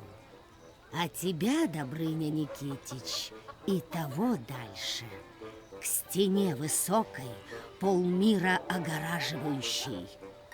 А еще скажу. Ну, хватит глупости своей городить. Врешь же все. Ты скажи лучше, куда князя нашего колдунья злобная подевала. Да жив ли? Жив. Вот чую, жив. Проблемы у него большие, с деньгами связанные. А деньги чудные, иноземные. А вот где он, не знаю. Хотя, вроде видеть-то что-то начинаю. Да что ты ее слушаешь, Добрыня? Сроду она ничего верного не нагадала. Пойдем лучше, кого другого спросим. Пироги горячие, с капусткой, с зайчатинкой, с визихой. Ай, подходи, узнай судьбу за копеечку. Купи лягушку, богатырь. Каждая пятая царевна заколдованная. Если 10 возьмешь, еще и напарнику жену-красавицу добудешь. Только и надобно, что весь десяток перецеловать нежно. Ага, ищи Иванушку-дурака. Сам со своими жабами целуйся. Ты лучше скажи, чего в палатах княжеских приключилось? Не знаю, честное слово. А и знал бы, и не сказал. Уж больно нрав у новой царицы крут. Говорят, вчера мужика одного за речи бунтарские в неведомую птицу превратила.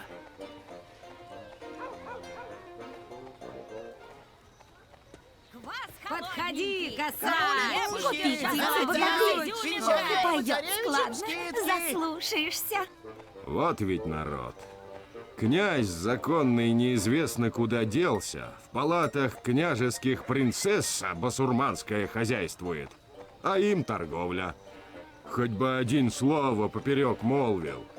Так молвил один, муж мой, Свирид Петрович.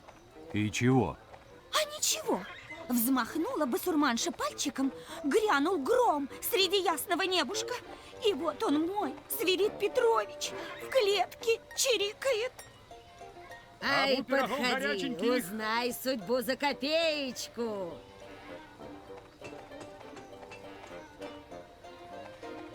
Коль гулял вчера, квас хлебать Гадание на все случаи жизни. Приворотное зелье. Берем лягушек, берем квакушек. Подходи, богатырь, пока горяченькие. Есть силушка-то богатырская. Умнешь десяточек? Пойдем, Добрыня. Не того пытаешь. Вот, превратят тебя в камень, али в козявку малую. Узнаешь тогда разницу-то. Ты лучше скажи, чего в палатах княжеских приключилось? А мне почем знать? Мое дело маленькое. Тесто меси, да пироги выпекай. А кто там нониче у власти, так мне без разницы.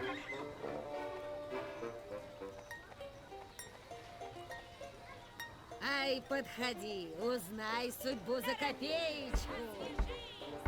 Есть тут кто? Видать, никого. Ну и ладно. Гадание на все случаи жизни. Народ надобно расспросить. Может, кто чего и знает. Налетай, покупай. Один возьмешь, второй захочется. Так и знал, что из этого ничего не выйдет. Да ну, не время сейчас в этих ребусах разбираться. Потом как-нибудь. Лягушки свежие, с утра в болоте квакали. Ай, подходи, узнай судьбу за копеечку.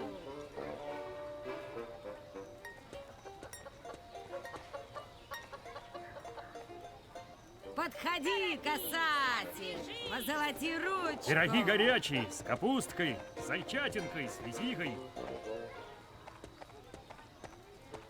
Берем лягушек. Ай, подходи, узнай судьбу за копеечку.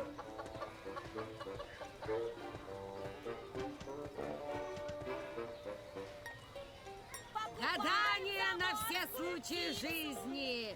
Коль гулял вчера, квас хлебать пора.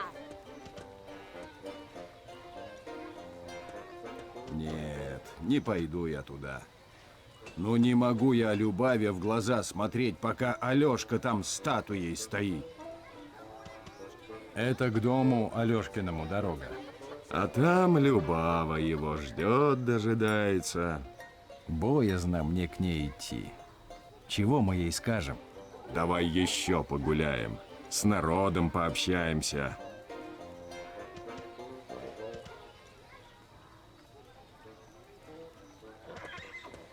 Ай, подходи, узнай судьбу за копеечку. Квас холодненький, на хлебушке ржаном, да с изюминкой. О, ужас-то какая! До государственного перевороту дожили. Гадание на все случаи жизни. Ай, правда, Приворотное зелье хорош недорого. квас. Ух, пахнет-то как.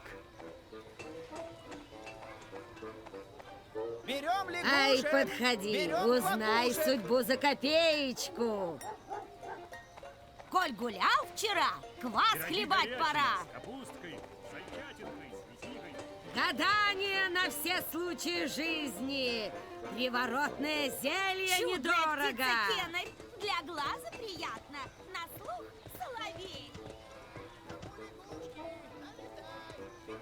Ай, подходи, Это к дому Алёшкиному дорога. А там Любава его. Боя. Давай.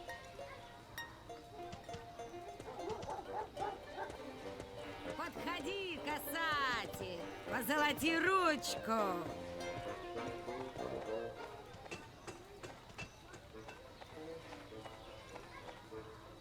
Гадание на все случаи жизни. Приворотное зелье недорого. А не хочешь слушать? Так и не надо. Мимо гуляй, не останавливайся. Кому птица заморская? Ест мало, поет громко. Подходи, касатик, позолоти ручку.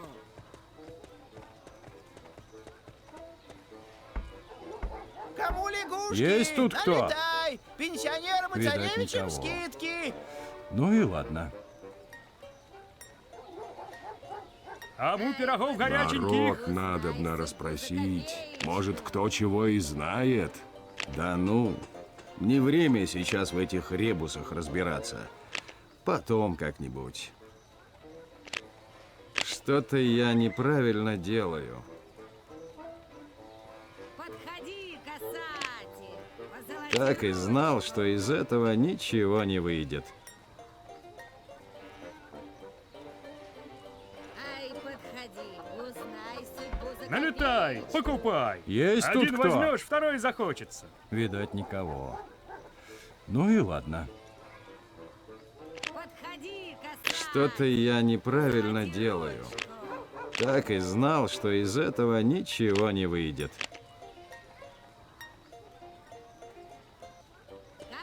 Хочешь пирожок? Покупай. А без дела не дергай. Приворотное зелье недорого. Даже не спрашивай ни о чем, богатырь. Здоровье дороже. Подходи, касатик, позолоти ручку. Жаль свиридушку. А чего еще делать-то? Семью кормить надо.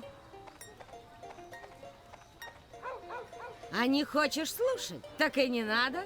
Мимо гуляй, не останавливайся. Гадание на все случаи жизни. Ужас-то какая! Приворотное До зелье государственного недорого. перевороту дожили.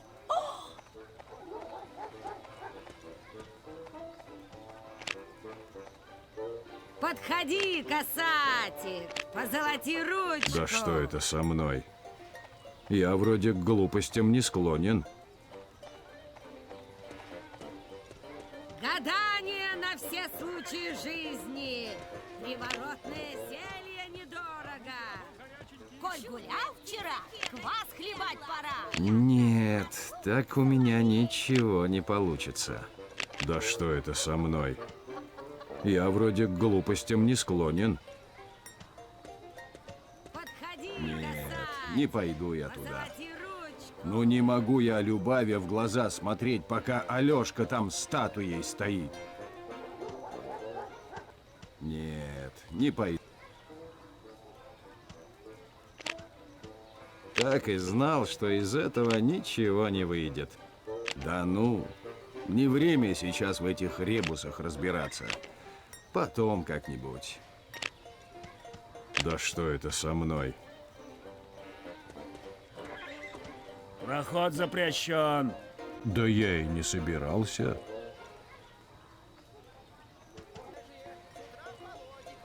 Проход запрещен. Да я и не собирался. Стоять! Никого пускать не велено. Особенно русских богатырей. Да что ты говоришь? А ежели я тебе сейчас шлем по самый пупок натяну? Ну ты того, не серчай, Добрын Никич. Сам же понимаешь, мы люди подневольные. Не горячись, Добрыня. Вспомни, чего с Алешей стало. Тут одной силой не возьмешь. Коль гулял вчера? За копеечку. Как ни крути, а к Любави зайти надобно. Да уж, но ничего не поделаешь. Придется ей все про Алешу рассказать. Мол, превратился муженек твой в статую холодную, безответную. Может, все же таки помягче как-нибудь. Добрыня, Илюша, а где Алешенька? Вы что, не вместе на заставу ездили? Ой ты, девица красная, супруга верная Любавушка. Скажу я тебе правду, как на духу. Алешеньку твоего Дела неотложные задержали ненадолго. Боевой дух на заставе упал. А ты ж знаешь Алешку. Пока не подтянет, не успокоится. Правда, Илья? Ну да. Приедет он в скорости. Скорее бы. Уж он-то этой принцессе бусурманской покажет. Покажет. Это точно.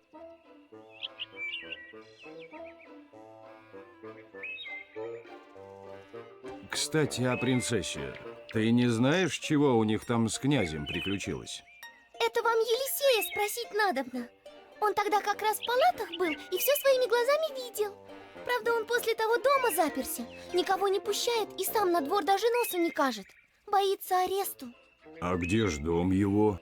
А прямо на площади Рыночной, бывший Еремы купца Лабаз.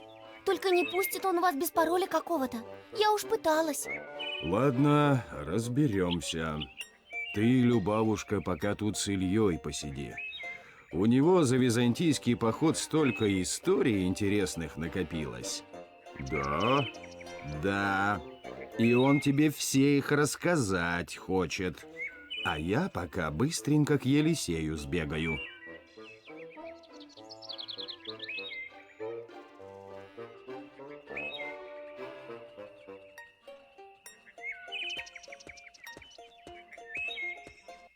Ну, держись, Илья Иванович. Я быстро.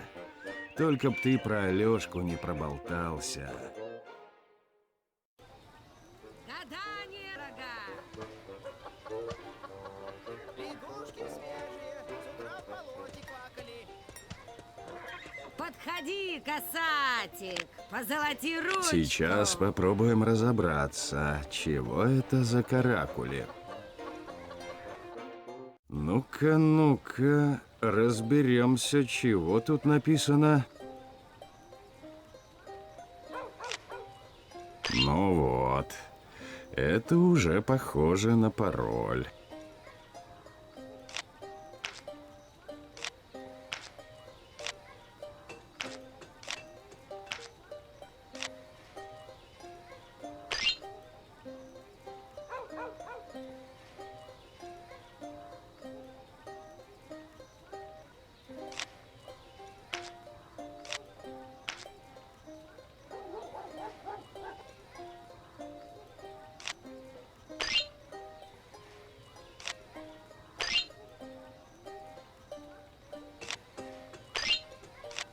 Ну вот, это уже...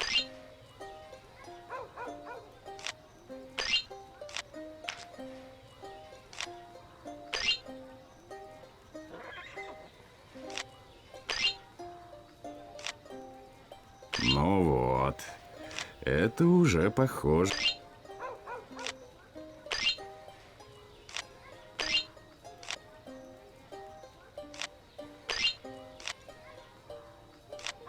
Ну вот.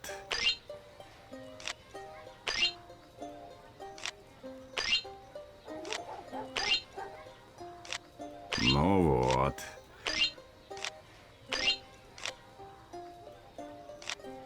У вас продается меч-кладенец? Ну, Елисей, ты только дверь открой, и я тебе расскажу, чего и где продается.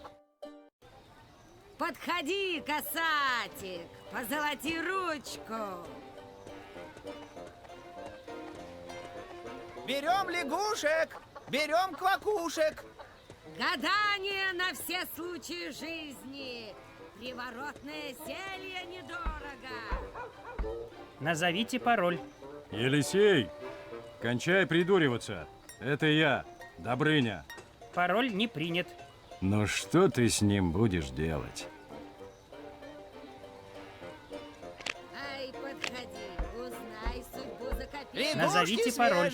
У вас продается меч-кладенец? Пароль принят. Проходите.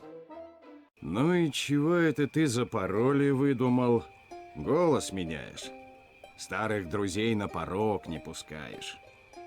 Ты, Добрыня Никитич, не обижайся, а только осторожность она не помешает. Я ведь для ведьмы басурманской свидетель нежелательный, а Забава и вовсе конкурент на престол. Мне этот престол, конечно, и даром не нужен. Тем более после всей этой мышенели заморской, что туда князь понапихивал. Но царевне ты этого не объяснишь? Вот мы с Елисеем и решили на нелегальное положение перейти.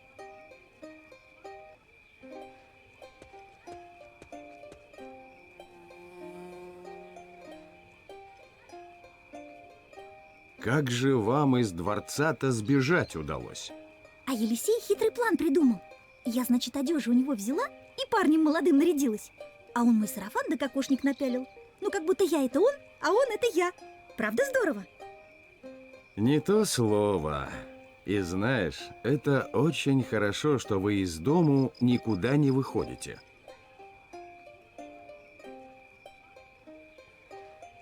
Мы с Елисеем будем народными мстителями. Вот ежели злобная принцесса удумает железную дорогу построить, мы ее непременно взорвем. Мы с Елисеем... Ты толком расскажешь, чего приключилось-то? Ага, явилась к нам, значит, эта принцесса. Ну, князь, ты знаешь, он ее сразу под ручки и дворец показывать. Вот заходят они за угол, а она рукой взмахнула и говорит: «Быть тебе не князем, а бревном бесчувственным». И заклинание произнесла тайное. Это какое? А, не помню. То ли ляськи-масяськи, то ли трах-тебедох. Князь в обморок, а как очухался, собрал котомку и в эмиграцию. А чего ж колдовство не подействовало, что ли? А ты сам подумай. Князь у нас тонкостью душевной никогда не отличался. Соображает чуть лучше чурбана дубового. А ежели бревно в такое же бревно обратить, заметишь разницу? Понятно. А куда убег-то князюшка? Не сказывал. Письмо он должен с голубем почтовым прислать. Да только я его все равно не получу. Прилетит-то он к дворцу княжескому, а мне из дома выходить не стоит. Ну, об этом не волнуйся. Схожу к дворцу, взгляну.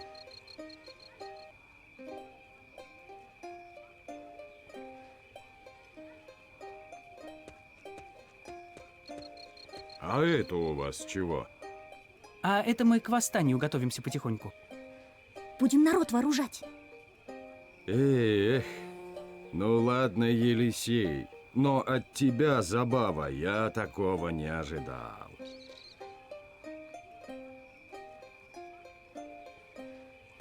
Пойду я, пожалуй. Осторожнее, Добрыня Никитич, враг не дремлет. Подходи, касатик, позолоти ручку. Лягушки свежие, с утра в болоте квакали. Гадание на все случаи жизни. Приворотное зелье недорого. Торопись, Подходи, касатель! Приманить бы этого позолоти голубя ручку. чем. А когда на землю сядет, так и ловить сподручнее будет. Ай, подходи, узнай судьбу за копеечку. Вот он, почтальон Князев. Гули-гули-гули. Гадание на все случаи жизни. Приворотное зелье недорого. Пироги горячие. Гули-гули-гули-гули. Подходи, касатель, позолоти ручку. Квас холодненький, на хлебушке ржаном, да с изюминкой. Гадание на все Верткий, случаи жизни. зараза. Приворотное Да и поправку зелье на ветер недорого. надо было сделать. Чудная А не птица хочешь Кеннер, слушать? Так и для не глаза надо. приятно. Мимо На гуляй. слух соловей. Мне бы клетку у тебя сторговать, хозяюшка. Отдельно не продаю, только вместе с птичкою. Да не торгуйся, знаешь, ведь мужа родного продаю. Тут дело такое. Денег у меня нету. Может, поменяешь на что? Может, и поменяю. Предлагай, а я думать буду. Подходи, касатель, позолоти ручку. Нет, не то это богатырь.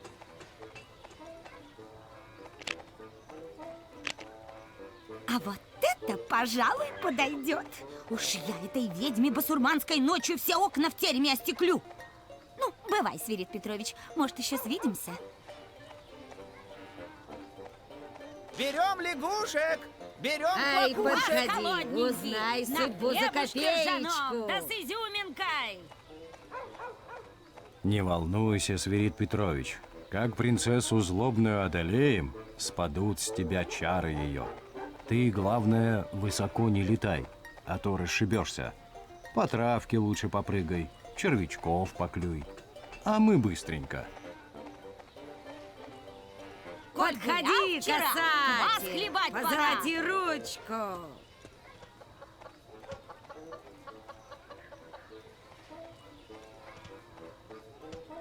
Ай, подходи, узнай судьбу за копеечку.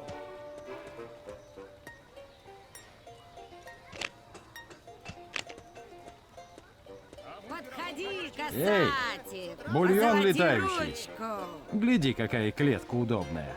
И кормушка есть. Ай, подходи, узнай судьбу за копеечку. То-то же.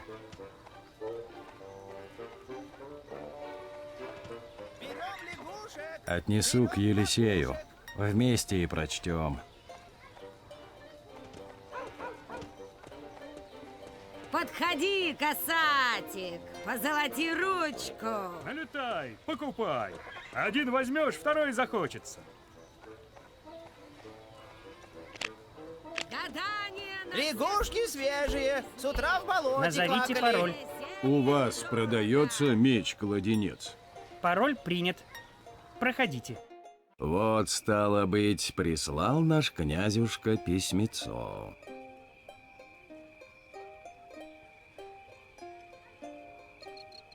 Пишу вам, мои дорогие с чужбины, с самого туманного Альбиона, в просторечии Британией прозываемой. Погода тут противная, сыра. Очень тоскую по нашей Руси-матушке. Это по-научному ностальгия называется.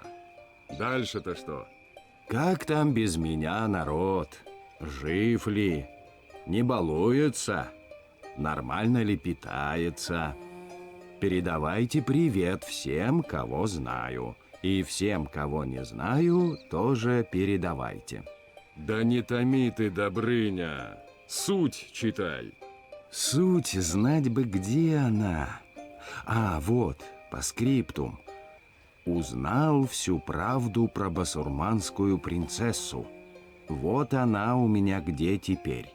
Целую, князь. И все? И все. Ясно. Надобно мне, други, в путь-дорогу снаряжаться. Найду князя, да лично обо всем потолкуем. Надо же, а ведь права была гадалка-то.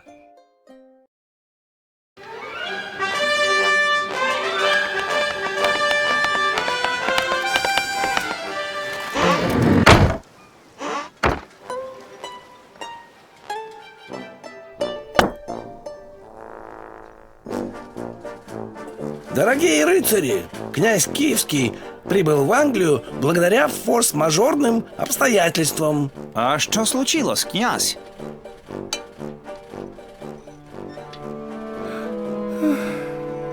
Из-за нее. Тоже мне принцесса. Да не грусти ты, князь. У нас есть для тебя подарок. Футбольный мяч. Здорово! Бармен, лови!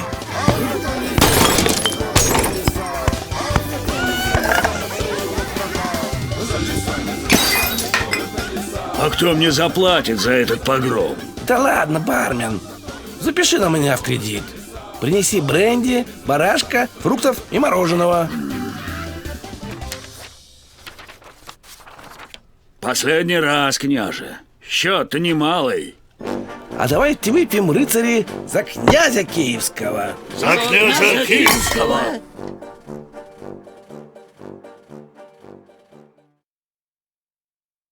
Ну вот и добрался. А ведь и правда туманно тут. И сыро. Надобно срочно стаканчик чего-нибудь горяченького, а может и горячительного пропустить, пока чихать не начал. Где тут корчма-то у них? Заодно и про князя расспрошу.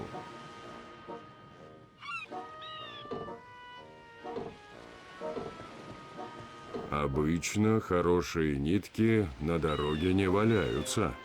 А тут вон как.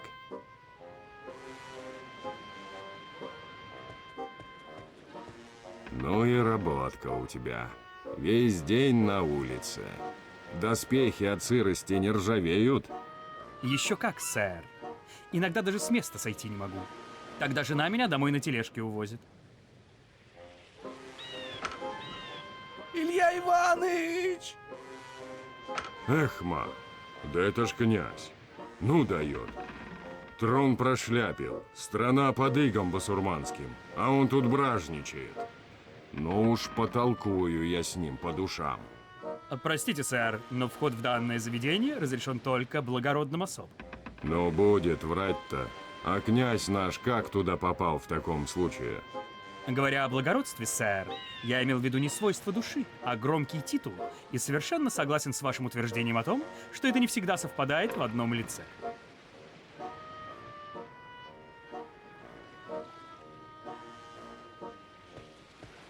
Чего я там не видел в этом Лондоне? С князем поговорить нужно. Не нравится мне, как он там за окном скачет. Как пить дать уже в историю влип.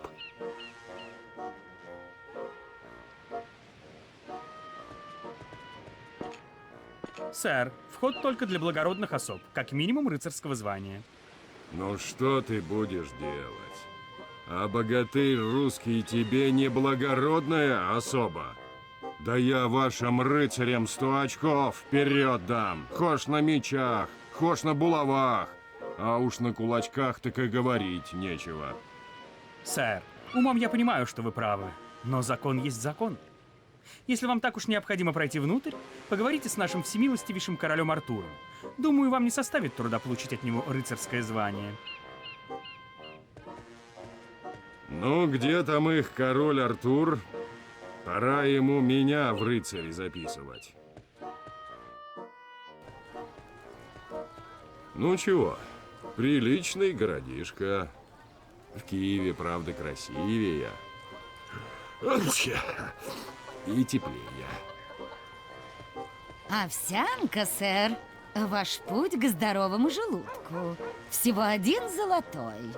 Свят, свят, свят. Да неужели это есть можно? Кому пудинг? Купи Овсянка, пудинг, богатырь. сэры. Всего 1 золотой. Хочешь, съешь. Не хочешь, домой сувенир привезешь. Где ж его взять, золотой-то? Посмотри в глаза этой селедки, богатырь. Разве ты можешь не купить такую красавицу? Ну, ничего, такая рыбка. Упитанная. Жаль, денег нет. Ну, не беда. Добудешь, приходи. Полезная овсянка. А, вон в тех палатах каменных поди и живет этот самый Артур.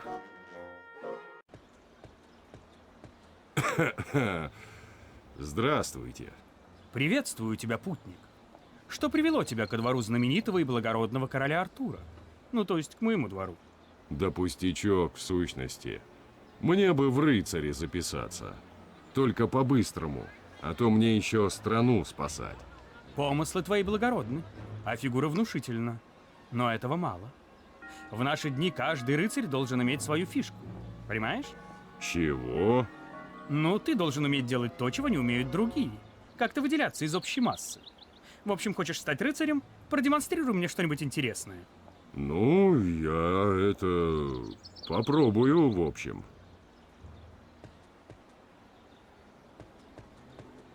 Но я уж не знаю, чего и придумать. Вот это-ка разве? Хороший удар. Прямо как у сэра Уильяма, рыцаря доброго пинка. Так далеко у него, конечно, никогда не получалось, но это его фишка.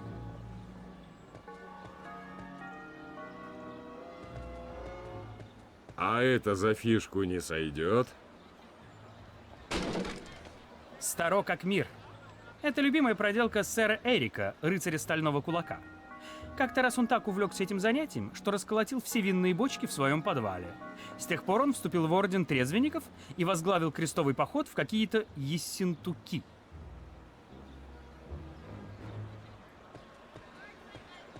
А вот гляди, чего умею. Увы, ничего нового.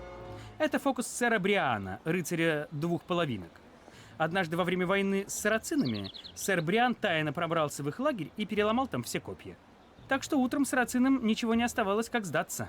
Жаль, что сам герой этого не увидел. Последнее копье оказалось железным древком, и у сэра Бриана развязался пупок.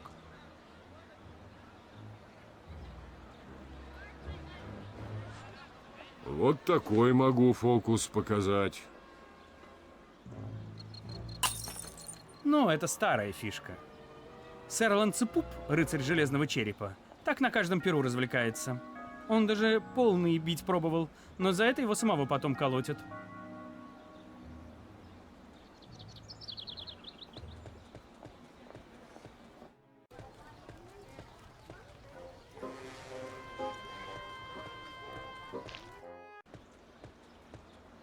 Гляди-ка, уже убрали все.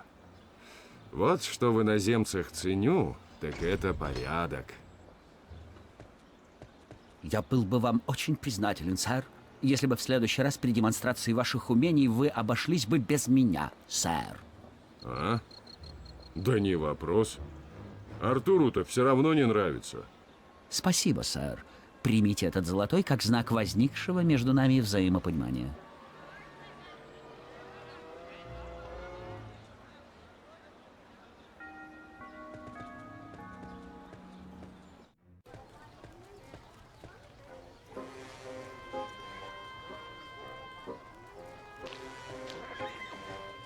Это не селедка, это практически целый кит.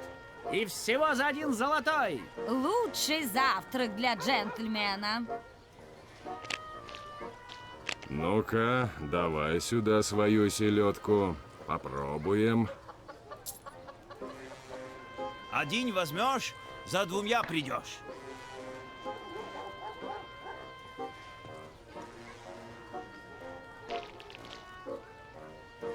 Ну как, богатырь, вкусно? Вкусно-то вкусно, да только пить теперь хочется, спасу нет. Селедочка свежая!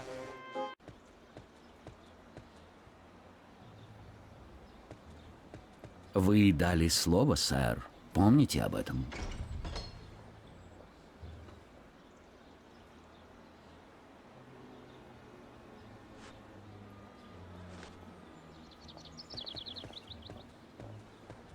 Если я сейчас чего-нибудь не выпью, сам в селедку превращусь.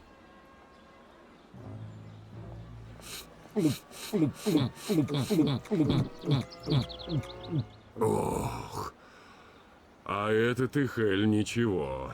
На пиво наше похож. Потрясающе! Великолепно! Целый бочонок доброго эля одним духом. Это отличная фишка, сэр Илья.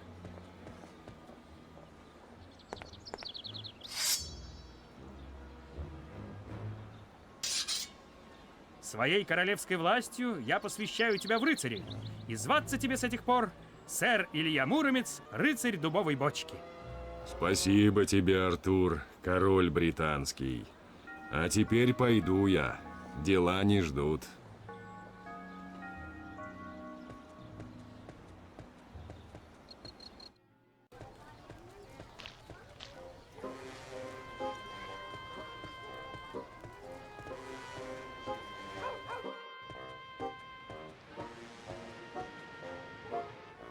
Благородный Илья Муромец, рыцарь дубовой бочки, пройти желает. Вот так бы и раньше. Добро пожаловать, сэр. Ой, Илюша, ты даже не представляешь, как я рад тебя видеть. Ну-ка, иди ближе, я тебя расцелую. Ты чего ж это делаешь-то, а? Страна в опасности. В палатах княжеских вместо трона кровать бусурманская стоит, а ты здесь зенки заливаешь. А вот это ты, Илья, зря. Не надо на меня напрасно возводить. Я ведь не просто так. Я ведь агентурную работу вел. Про бусурманшу нашу информацию выведывал. Ну, рассказывай, чего выведал. Расскажу, все расскажу, но попозже. Я тут, в общем, задолжал немного. Расплатиться нечем. Помог бы ты мне, Илюшенька.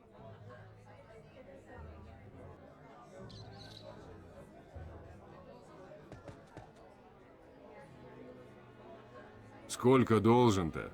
Да пустяки. Не помню точно. Там вон корчмарь, ну, бармен по-ихнему. Все на бумажке записывал.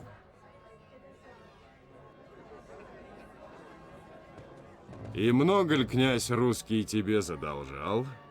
А у меня все записано, благородный сэр. Вот, значит, эль, 18 бочек, икра белушья, ведро, цыгане, 2 табора, медведь ручной, 1, посуда битая, мебель поломанная, компенсация леди Честертон за оторванный подол, компенсация лорду Честертону за помятый доспех, да плюс чаевые, всего 10 000 фунтов.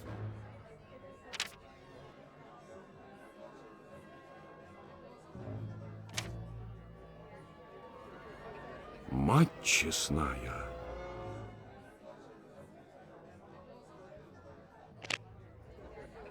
Думать сперва надобно. Да ты в своем уме, князь? 10 000 фунтов. Ты что ж державу позоришь? Ой, ну увлекся. Раззадорился малость. С кем не бывает-то? Ты-то меня понимаешь? Тебя-то я понимаю. Я не понимаю, откуда мне деньжищи такие взять. Я вот тут думал на досуге. Может, Артур займет? Ну, по-свойски, как монарх монарху. Ты б спросил его, Илюшенька. Да уж, придется.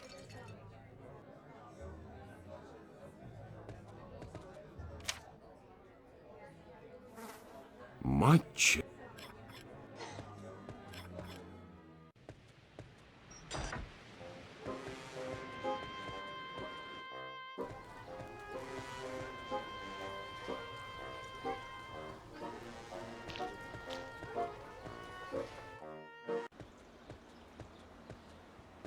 Рад видеть тебя, рыцарь дубовой бочки.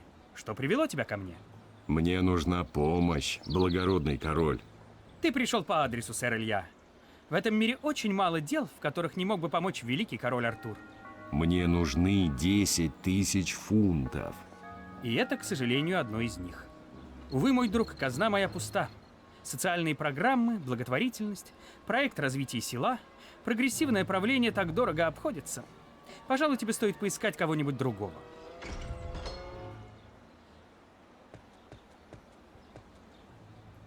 Очень рад вас видеть, благородный сэр. А скажи-ка мне, служивый, не завалялись ли у тебя случаем 10 тысяч фунтов?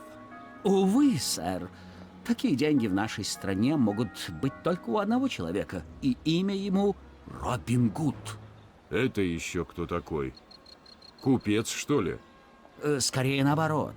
Робин Гуд — это благородный разбойник. Он отбирает деньги у богатых и отдает бедным. Правда, при этом немного оставляет себе. Если хотите найти его, ступайте в Шервудский лес.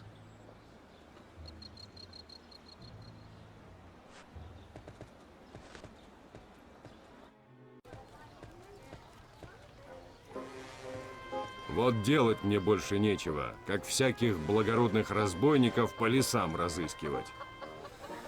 А ведь придется. Ну вот, и где мне в дремучем лесу благородного разбойника сыскать? Эй, Робин Гуд! Робин Гуд! Выходи! Дело есть! Видать, отлучился куда. Столько бумаги хорошей переводят, а толку поди никакого.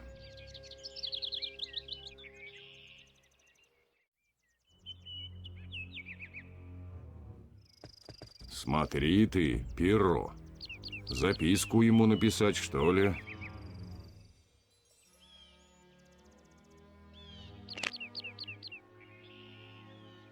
Нет, без чернил ничего не напишешь.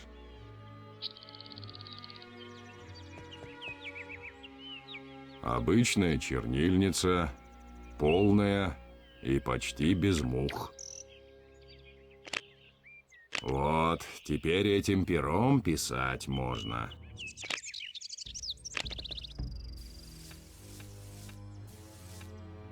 Русский богатырь Илья Муромец ищет встречи с благородным разбойником Робином Гудом, ежели тот, конечно, не струсит. Вот, вроде без клякс получилось. Ну вот, теперь прочтет и сам меня отыщет. А уж потом и потолкуем.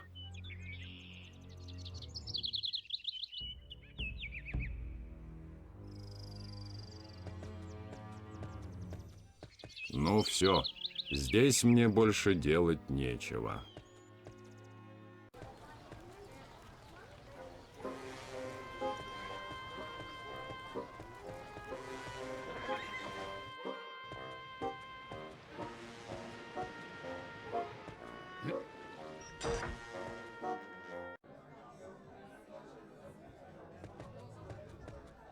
Эй, дружище, а ты случаем не знаешь, где Робина Гуда найти можно? А кто хочет знать? Русский богатырь Илья Муромец. Робин Гуд, самый известный и самый благородный разбойник Британии, перед тобой, парень. Да тише ты, чего орешь-то? Услышат ведь, а ты в розыске. Вон весь лес в плакатах. А, да, это дело прошлое. С тех пор, как моим адвокатом стал сам сэр Уильям Красноречивый, власти отказались от моей поимки. Все равно меня каждый раз освобождают прямо в зале суда. Так чего звал-то? Деньги нужны. 10 тысяч фунтов. Для благородного дела. С деньгами у меня проблем нет, но просто так не дам. Ну-ка, дай подумать, что с тебя взамен требовать.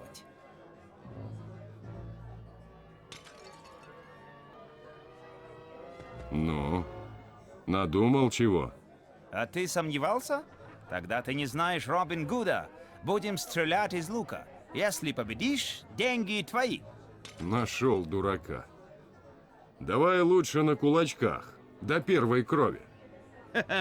Нет уж, спасибо. О, придумал. Будем в футбол играть. Ну, спорт, конечно, непонятный, непопулярный, но мне нравится. Меня мой сосед сэр Бекхэм научил. Только для этого дела мяч нужен, а мой шериф Ноттингемский кинжалом проткнул. Сшей новый и поиграем. Хорошая шкура, прочная. Из такой, что хочешь, сшить можно. Хоть сапоги, хоть шапку.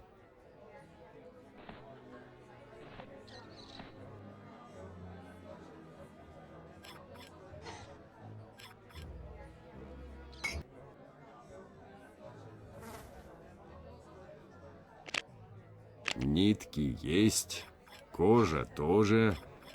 Иголку бы раздобыть. Слушай, а у тебя иголки часом не найдется? В настоящем британском пабе, сэр, найдется все.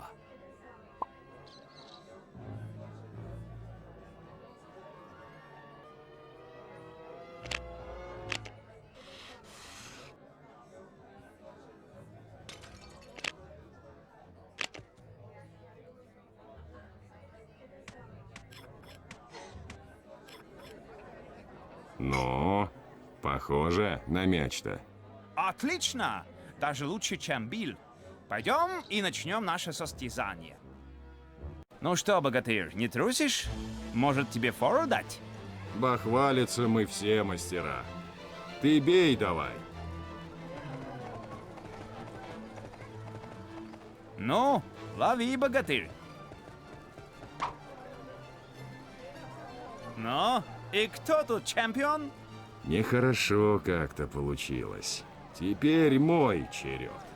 Ну-ну, посмотрим, как ты бьешь. Эх!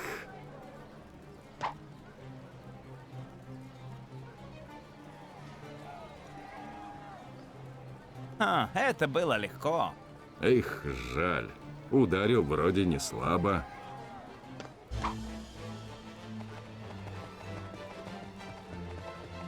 А если мы тебе крученый?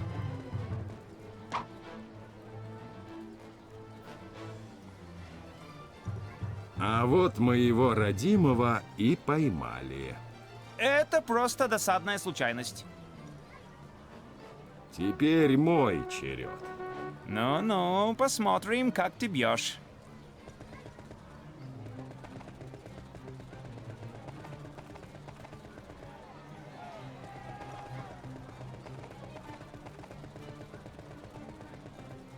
Мудреное это занятие.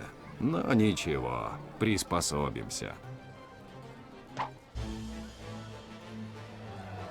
Ну что, знай, как говорится, наших. Не понял.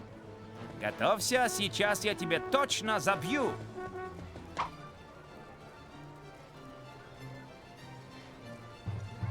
Было ваше, стало наше. Эй, парень, да тебе просто повезло. Теперь мой черед. Ну-ну, посмотрим, как ты бьешь.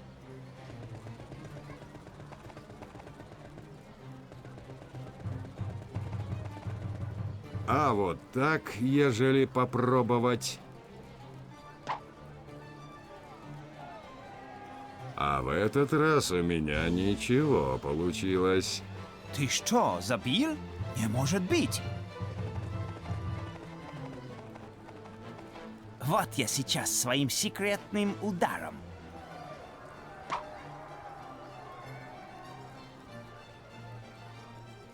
Чего-то ты слабоват. Да просто кочка помешала. Теперь мой черед. Ну-ну, посмотрим, как ты бьешь.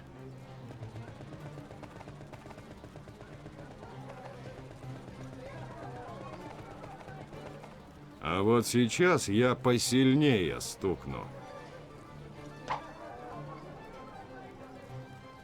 Хорошо, что в тебя не попал, а то зашиб бы. Да я просто споткнулся. Можешь даже не стараться, все равно не поймаешь.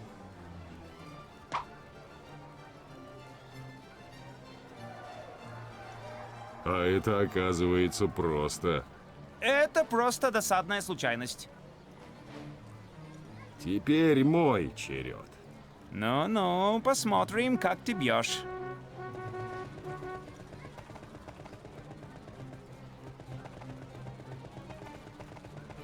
Прицел надо брать получше. Ну-ка, поберегись.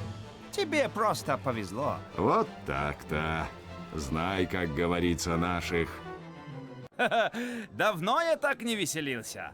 Вот твои деньги, русский богатырь. Слышишь, корчмарь? Долг князев уплачен.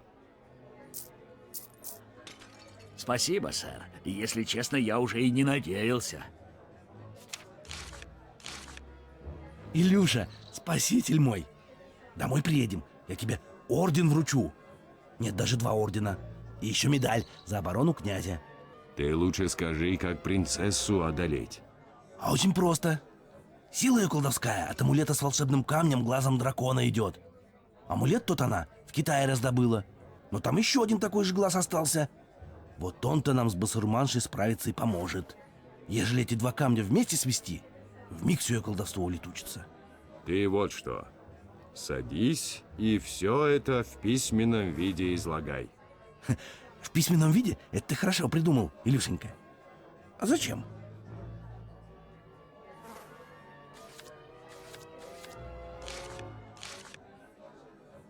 А затем, что письмо это мы Добрыне отошлем, чтоб в Китай за глазом драконьим отправлялся. Ну-ка, дописывай, да на улицу пойдем. В связи с экономическим кризисом, а также ухудшением международной обстановки, вводится новая для всех обязанность. Каждый день приносить во дворец мужчинам различные подарки, женщинам свои самые красивые. Это незаконно. наряды. С этого момента право на свободу мысли отменяется. Это узурпация власти. Право на собственное мнение отменяется. Мы должны собрать вечи.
Вот она, Великая Китайская стена.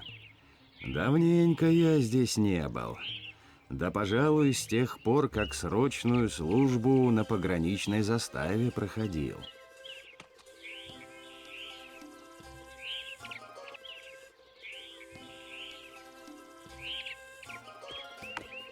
Хочешь пройти, чужеземец? Докажи, что ты не варвар. Честное богатырское слово. Я не варвар. Нет, так моя тебе не верит. Твоя должен сочинить поэму на китайском языке.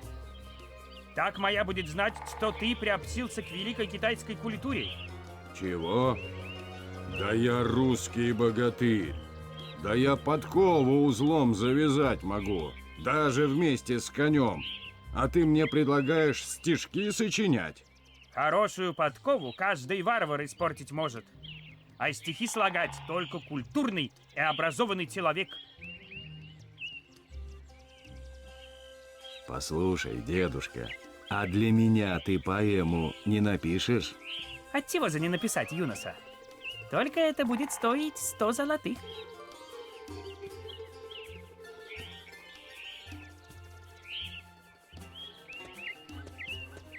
Здравствуйте, бабушка.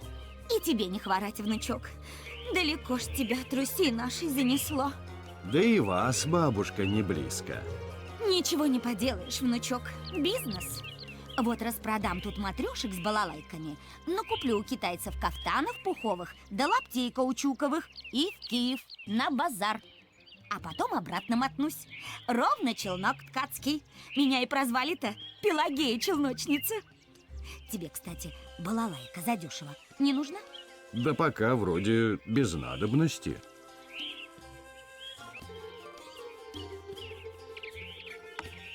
Теперь я понимаю, почему в Киеве на базаре шиш балалайку приличную найдешь. Ими, оказывается, в Китае торгуют. Ну чего, не надумал насчет балалайки-то? Да нет пока. Написано по-китайски, но ничего, читать я худо-бедно обучен.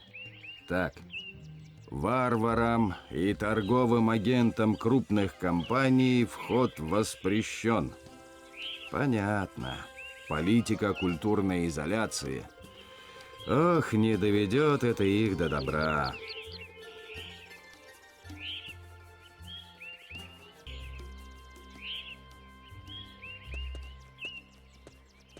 Пойду прогуляюсь, что ли? Может, чего в голову придет на свежем воздухе.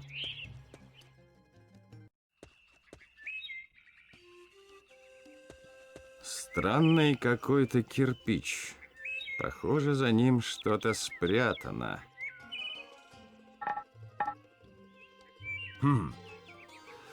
Золотишко в моем случае не помешает.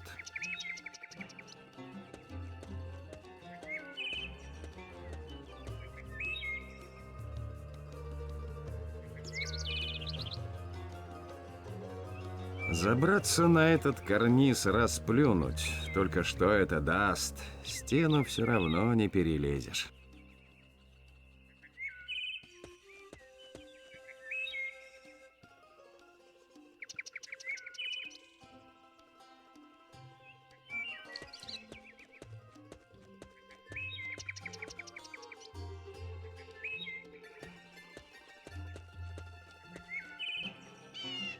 Ха!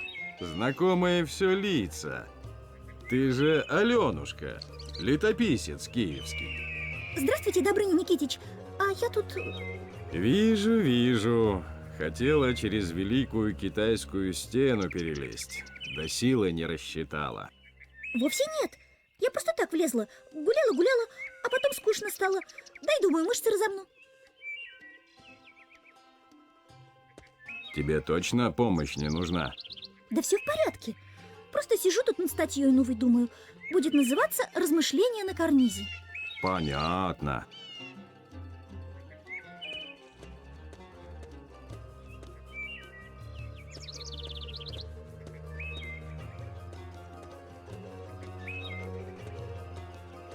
Что-то я неправильно делаю. Так и знал, что из этого ничего не выйдет.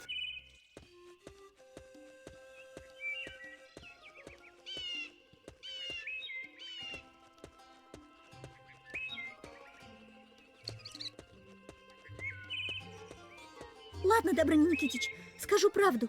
Мне в Китай пробраться надо было, по редакционному заданию. А в воротах не пускали. Ну вот я и решила через стену перемахнуть. Да только застряла. Ну так спрыгивай вниз. Вместе чего-нибудь придумаем.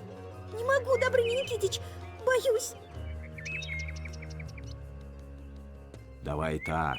Если боишься, глаза закрой и прыгай. А я тебя внизу поймаю. Не буду.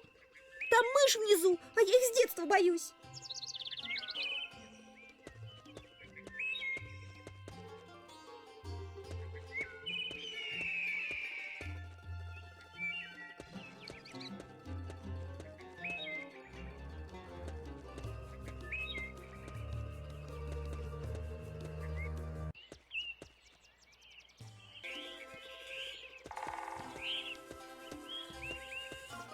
Молодой человек, если вы не перенесли денег, то не стоит меня отвлекать.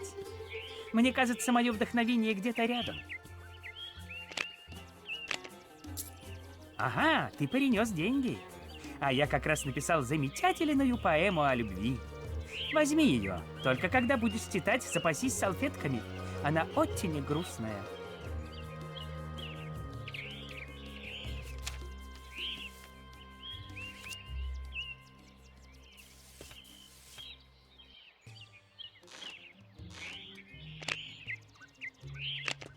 Я тут, в общем, написал кое-что. Вот. Поэма «Девушка Гладиолус». Читай. Я готов услышать. Ты ее узнаешь из миллиона по широким плечам и голосу. Разгружает она в вагоны с семенами цветка гладиолуса. Это возмутительно. Да как тебе такое только в голову пришло? Я прошу тебя уйти и больше не терзать мои уши такими немелодичными звуками.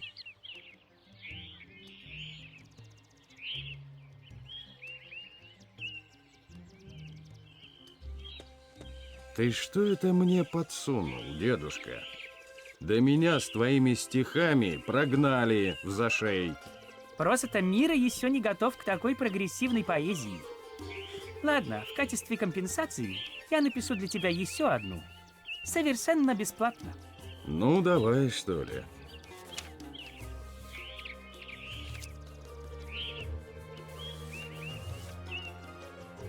Пожалуйста, не мешай мне. Мое вдохновение вот-вот придет.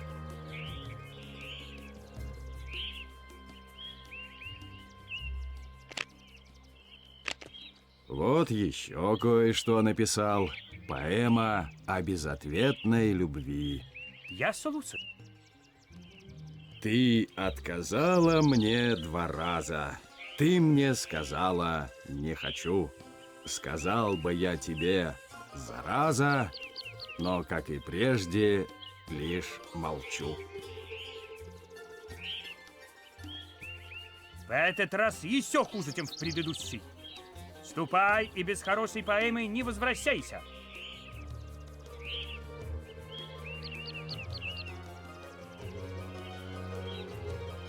Опять не то, рифмоплет. Эх, я так и знала. Нужно написать что-то в духе современности.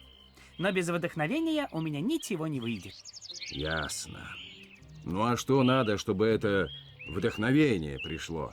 Ну, к примеру, я должен увидеть перед собой прекрасную деву, грациозно плывущую в танце.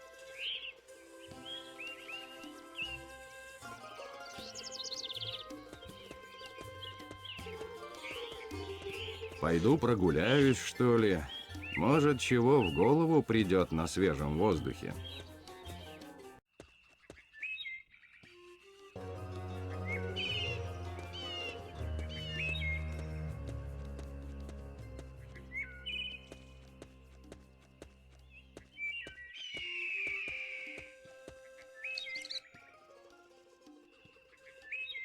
Вот же шустрая какая. И страшная. Кусается поди.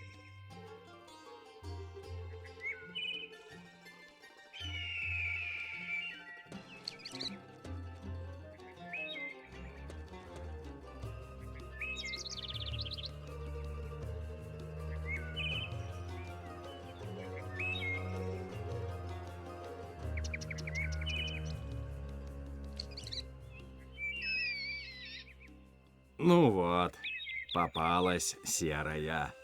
Спускайся, Аленка. Изловил я мыша твоего ужасного. Ни за что. А вдруг она вас из рук вырвется?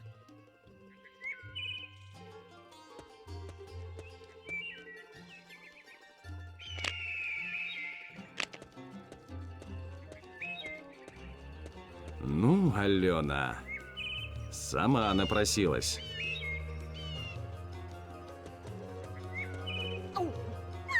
Помогите, мышь!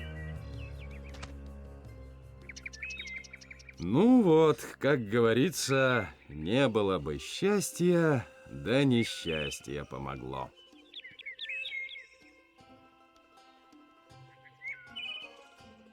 А скажи-ка мне, красная девица, могла бы ты для одного поэта вдохновением стать. Да вот еще. Мне в Китай надобно, а не глупостями заниматься.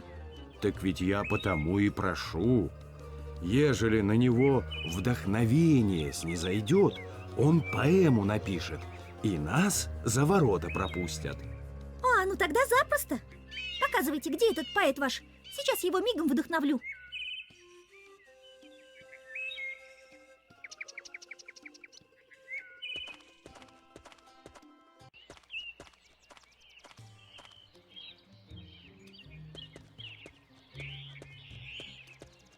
О, вот она, прекрасная дева. Мое вдохновение уже близко. Спляси же, о прекрасная. Аленка, ну спляши ты ему, а то всю жизнь под этой стеной просидим. Вот незадача-то.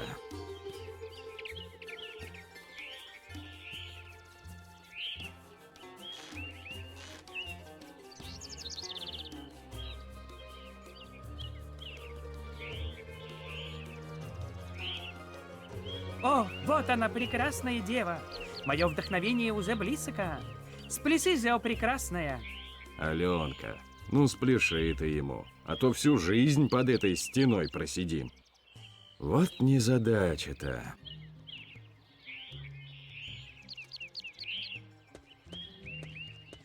Ну чего, не надумал насчет балалайки-то? А вот и надумал. Продай мне балалайку, бабушка. Да хоть сейчас забирай. 100 золотых всего. Может, в кредит продадите, бабушка? Кредит, добрый молодец, портит отношения. 100 золотых и забирай. Пойду прогуляюсь, что ли? Может, чего в голову придет на свежем воздухе.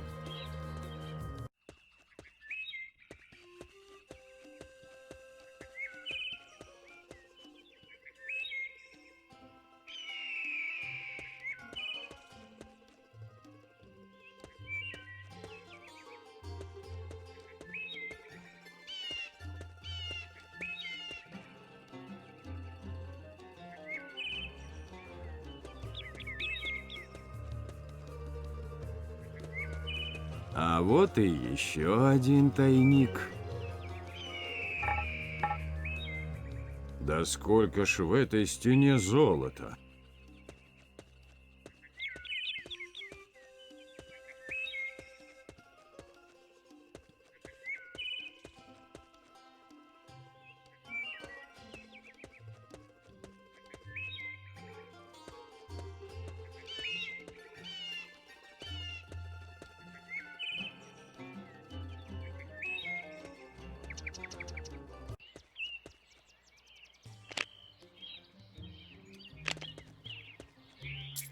Вот, деньги за балалайку, бабушка. Спасибо тебе, богатырь. Играй на здоровечко.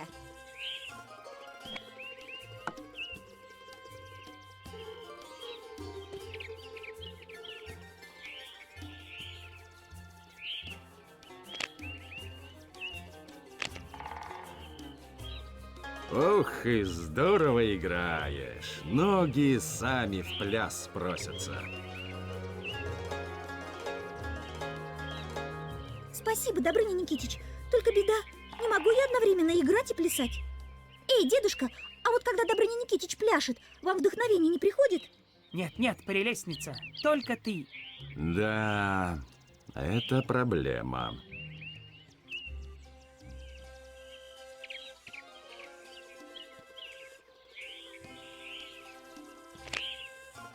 Ну-ка, служивый, сыграй что-нибудь, да только повеселее.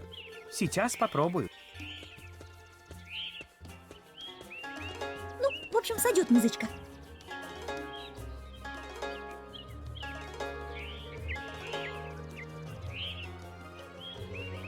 Хвала небесам, ко мне пришло вдохновение. Где моя бумага? Вот, молодой человек, это лучшее, что я когда-нибудь сочинял.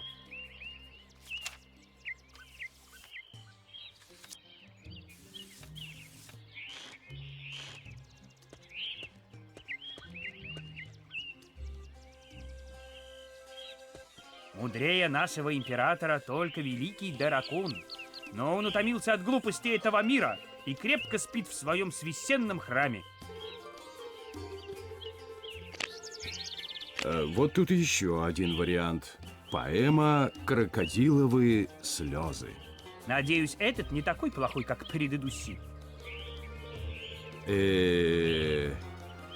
Вижу берег реки Хуанхэ, рыжий берег с полосками ила, твоих ножек следы на песке, рядом с ними следы крокодила. Хоть тебя я не встречу нигде, хоть любви я твоей не изведал, но я смело спускаюсь к воде. Риска нет, крокодил пообедал. Замечательно. Я сейчас расплачусь. Нужно будет прочесть это моей возлюбленной Цинь. Ты великий поэт-чужестранец. Проходи. Добро пожаловать в Китай.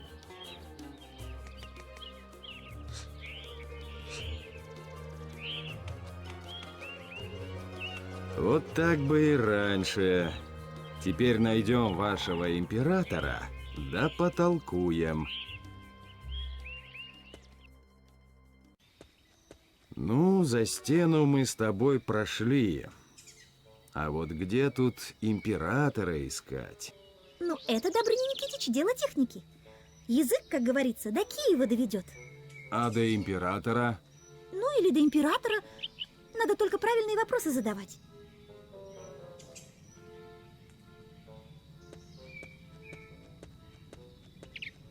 А скажи-ка, служивый, где мы императора вашего увидеть можем? Простой смертный может лицезреть императора только во время традиционных выходов к народу. Ближайший из них завтра утром. Ну, нормально. Денек перекантуемся, достопримечательности посмотрим, а завтра с утра с императором и поговорим. Простой смертный никогда не может говорить с императором. Его голос слишком груб, чтобы осквернять тонкий слух великого и просвещенного властелина. Да мне всего-то один вопрос задать. Простой смертный может задать один вопрос императору, только в случае собственной казни, непосредственно перед отсечением головы. Ой, Добрыня Никитич, а что ж делать-то? Что? Похоже, придется узнать, за что у них тут казнят.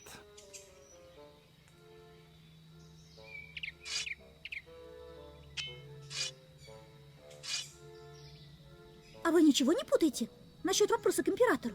Закон гласит, только перед собственной казнью простой смертный может задать императору вопрос и получить на него ответ. Да ладно врать-то! Я ж недавно целое интервью с вашим императором читала. Там еще целых 20 журналистов вопросы задавали по очереди. Совершенно верно. Один журналист, один вопрос. И на плаху. Ужас какой! Нельзя так с журналистами. Ну, пойдем посмотрим, что в этом Китае почем. Видать, ничего не попишешь, Аленка. Надобно мне собственную казнь устроить. Только так с императором поговорить можно. Да как же это, Добрыня Никитич? Вам ведь голову отрубят. Да выкрутимся как-то. Авось не впервой. Мудрость столетий. Продаю мудрость столетий. Модная, недорогая одежда. Мудрые советы и толкование законов. Всего 10 юаней. Это же то, что мне нужно. А скажи-ка, уважаемый, за что у вас тут смертная казнь полагается? Скажу, но это будет стоить 10 юаней. Штаны, рубашки с этикетками полезные советы почти даром. Купи рубашку, варвар! Модная, хорошая! Сам такую 3 года ношу, все как новая. Спасибо. Да у меня и своя неплоха. Ты лучше скажи, не знаешь часом, чего у вас тут сделать надобно, чтобы к смертной казни приговорили? Проходи мимо, глупый варвар, не мешай торговле. Мудрость столетий. Уж Продаю придумайте, да, мудрость простите. столетий. Где же это видано, чтобы человек по собственной воле смерти искал? Юридические консультации для варваров. Портрет на память о посещении Китая. Сидя, стоя, на белом коне. Не злаясь портрет, чужеземец. А за это казнить могут? Нет, что ты, все совершенно законно. Тогда не нужно. Дары моря за умеренную Портреты плату. с натуры. Руку бы я сюда совать не стал. Вон как вода кипит. Портреты рисую, недорого. Купи моллюшков, варвар! Свежие вкусные моллюшки! А за то, что я их съем, меня могут казнить? Ты сам всю жизнь себя будешь казнить, если не попробуешь самых вкусных моллюсков в Китае. Купи! Спасибо, не хочется. Штаны, рубашки с этикетками мод. Кошелек с деньгами китайскими обронил кто-то. Негоже богатырю чужое тратить, но ничего не поделаешь.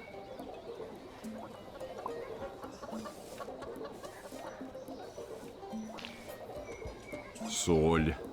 Вроде ничейная. Надеюсь, никто не против. Моллюшки свежие, кому моллюшки?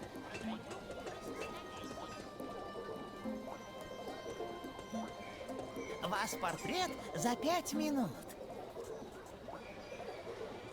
Свежие морские деликатесы.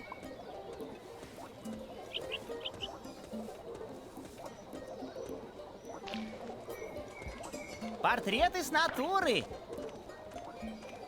Моллюшки свежие, кому моллюшки?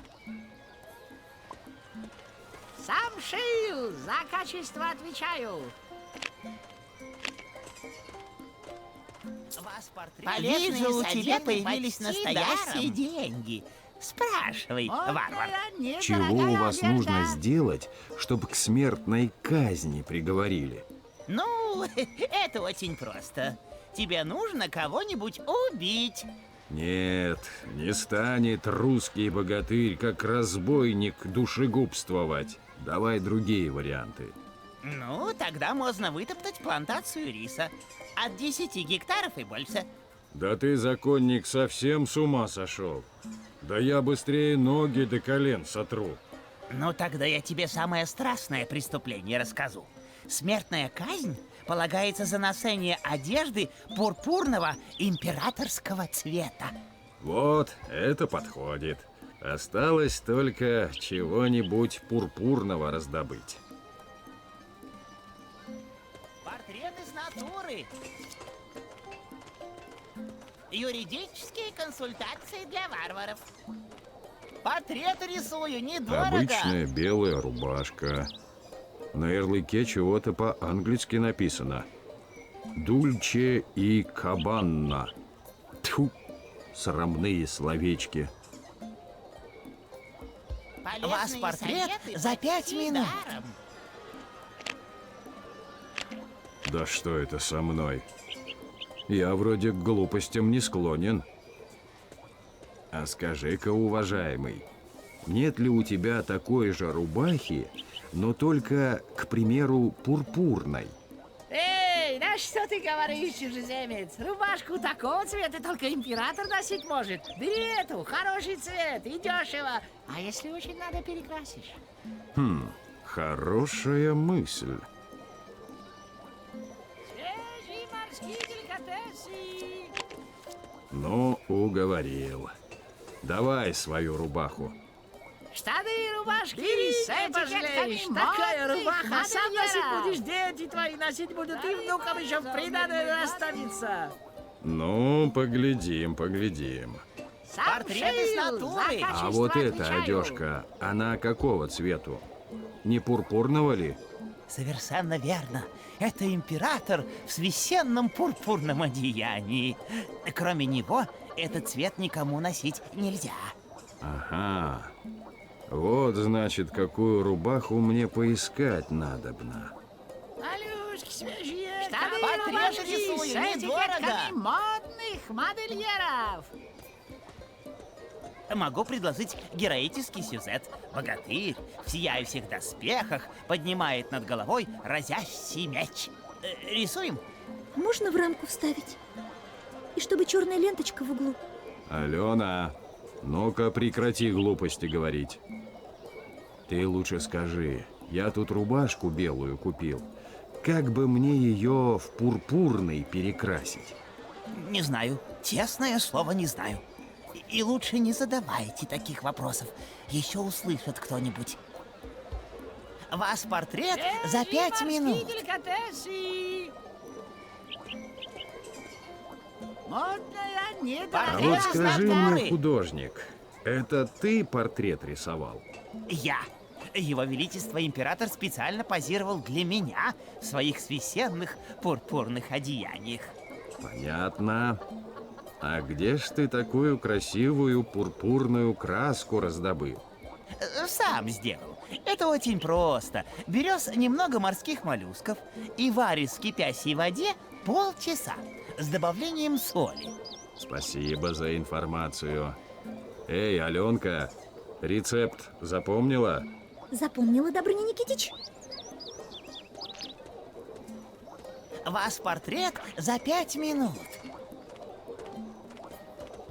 Купи моллюшков, варвар! Свежие вкусные моллюшки! А за то, что я их съем, меня могут казнить? Ты сам всю жизнь себя будешь казнить, если не попробуешь самых вкусных моллюсков в Китае. Купи! Спасибо, не хочется. Портреты с натуры. Ну ладно, дай-ка мне парочку этих вот в раковинах. Ваш портрет за 5 минут. Хороший выбор, чужеземец. Приятного аппетита. Тьфу. Портреты рисую, недорого. За качество отвечаю. Фух, слава богу, я от них избавился. Такое в кармане носить страх как противно. Посолим немного, согласно рецепту. Портреты с натуры. Штаны и рубашки с этикетками модных модельеров. Ну вот, сейчас мы рубаху эту перекрасим. Сам шил, за качество Вроде отвечаю. похоже получилось. Святотатство! Преступление! Стража!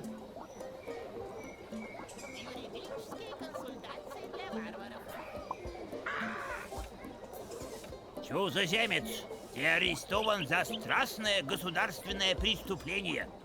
Советую не оказывать сопротивления и следовать за мной. Дары мои за умеренную плату! Мамочки! За ношение одежды священных императорских цветов русский богатырь Добрыня приговаривается к смертной казни путем отсечения головы. Это произвол! Вы не посмеете! Будешь перебивать, отправлю на каторгу. По закону приговоренный может задать императору один вопрос. Готов ли ты, приговоренный? Готов. Скажи, император, где мне глаз дракона добыть можно? Волшебный камень, называемый глазом дракона, хранится в храме дракона высоко в горах. Это величайшая тайна, но ты о ней уже никому не рассказываешь. Палать, руби ему голову. Подождите! Ну подождите же! Ну стой еще. Я вот подумал, чего сразу казнить? Может, заменим принудительными работами? Увы, чужеземец, но традиции есть традиции.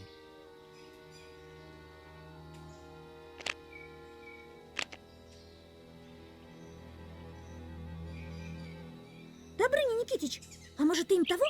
Накостыляешь немного? Да я бы с удовольствием. Только много их, китайцев-то. Всем не накостыляешь. Но он же не виноват. Он же не знал, что у вас такие законы. Правда, Добрыня Никитич? Не знал. Незнание законов не освобождает от ответственности. Кстати, хорошая фраза. Надо бы ее записать. Все равно, нельзя его казнить. Да он знаете, какие поэмы пишет? Поэмы? Давно не слышал хороших стихов. Прервите казнь, пусть читает. Ну, в общем, так. Вижу берег реки Хуанхэ, рыжий берег с полосками ила, твоих ножек следы на песке, рядом с ними следы крокодила. Хоть тебя я не встречу нигде, хоть любви я твоей не изведал, но я смело спускаюсь к воде. Риска нет, крокодил пообедал. Восхитительно. Я платен под троном. Это шедевр. Освободите поэта. Я дарю ему жизнь. Спасибо, император. Ступай с глаз моих, пока я не передумал.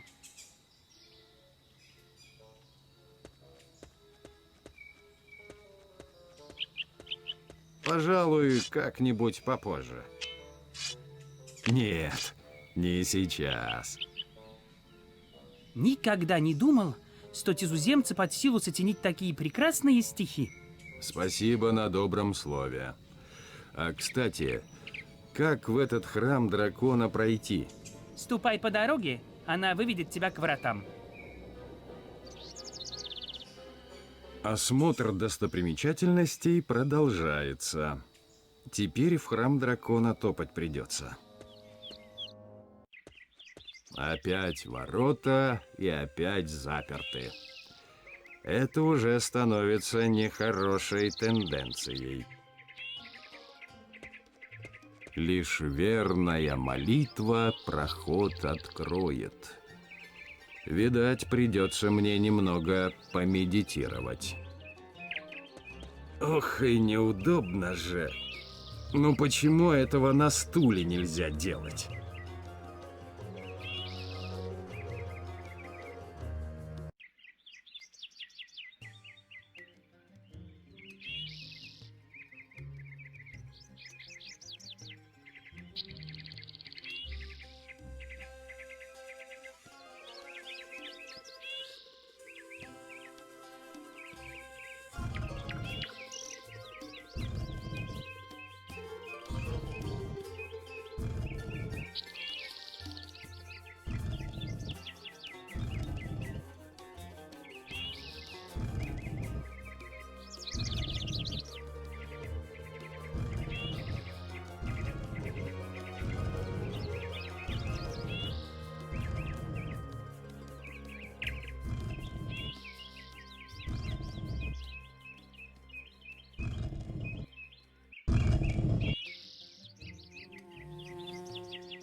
Вот не готов мой организм к длительным медитациям.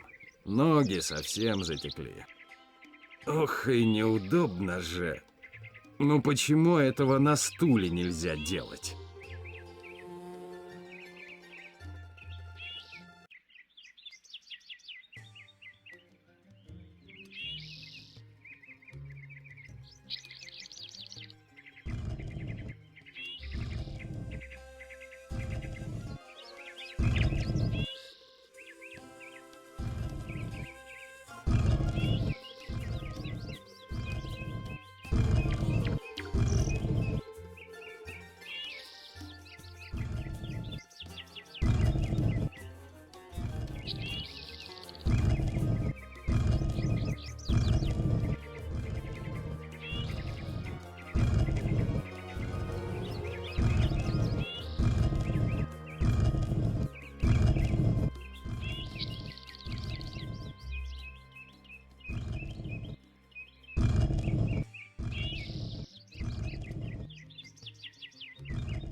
Фу, еще немного, и я совсем бы в астрал ушел.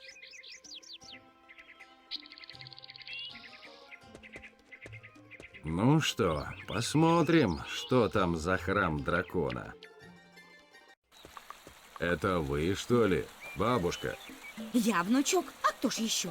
Вот прослышала, что здесь всякую всячину для жертвоприношений дракону какому-то скупают. Дай, думаю, лоточек поставлю на пробу. Ну, и как торговля? Да пока что, внучок, не очень.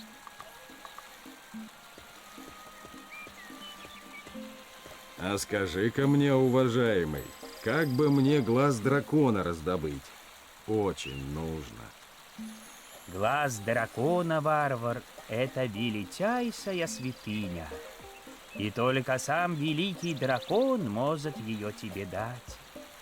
Но только для этого дракона надо разбудить. А как его будят? Кричат там или водой холодной поливают? Великий дракон, превратившись в статую, спит в своем храме, утомленный мирской глупостью. И только правильное жертвоприношение может его разбудить. Так написано в наших книгах. А больше я ничего не знаю. Бабуля, а что обычно у тебя покупают, чтобы дракону в жертву принести? А вот благовоние обычно хорошо действует. Сандал по-ихнему называются. Драконы, говорят, на него жуть как падки.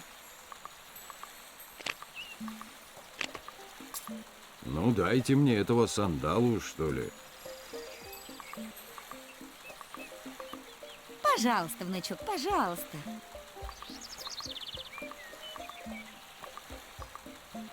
Да что это со мной? Я вроде к глупостям не склонен.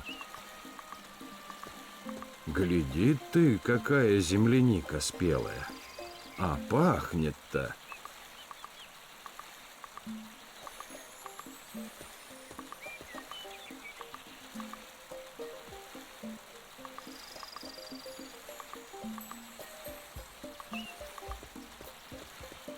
Пойду осмотрюсь, пожалуй, если дракон не против.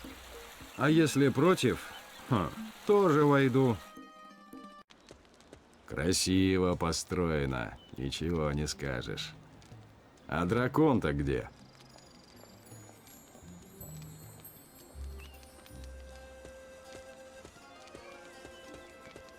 Вот сюда, значит, дары всякие для дракона и возлагают.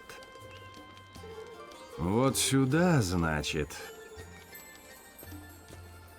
Дракон-то, видать, переборчивый. На золотом блюде ему подношение подавать.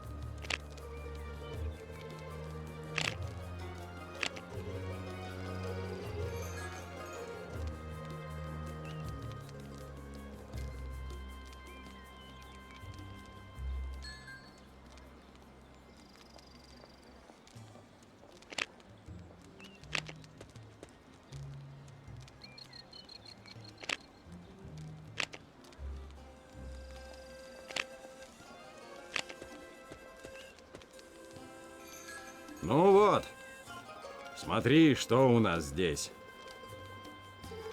Ничего не понимаю. Бабуля сказала 100%. Бабуля. Хорош материал. Думаю, дракон не обидится, если я его себе возьму.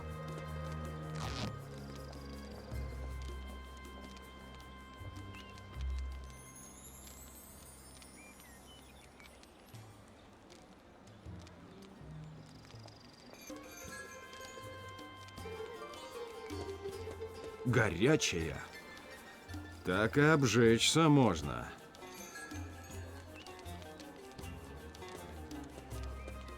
Выйду, пожалуй. На свежем воздухе и думается лучше.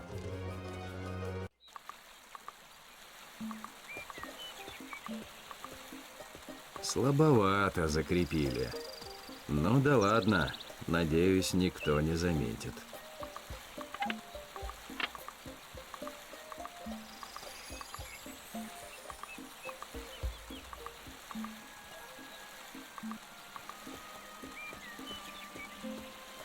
Положи на алтарь правильную жертву, и великий дракон проснется.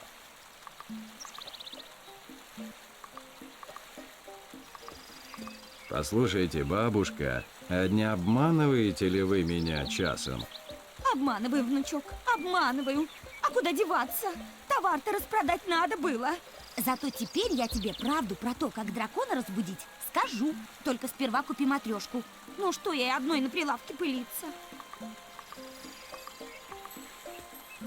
Да что это со мной?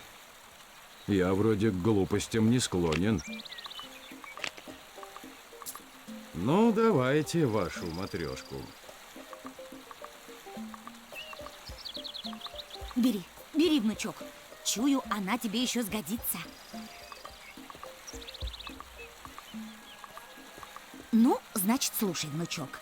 Пару месяцев назад приходила сюда одна принцесса басурманская. Так, Ну вот, разбудила она дракона-то. и чем же, бабушка? Не томите душу. Пирог она для него земляничный испекла. Как услышал дракон запах, так и проснулся. Вот и ты так сделай. Добудь муки, воды, земляники для начинки, тесто замеси, а пирог я тебе сама слеплю. Уж я в этом деле мастерица.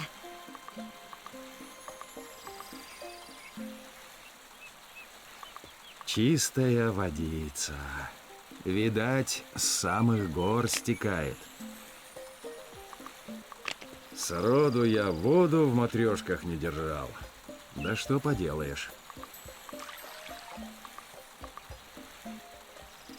А вот еще вопрос. Где тут у вас муки раздобыть можно? Я как раз собирался испечь для всех монахов нашего монастыря рисовых пирожков с предсказаниями. Но наступила неделя великого воздержания. Поэтому возьми этот мешочек муки, чужеземец. Он мне все равно не нужен.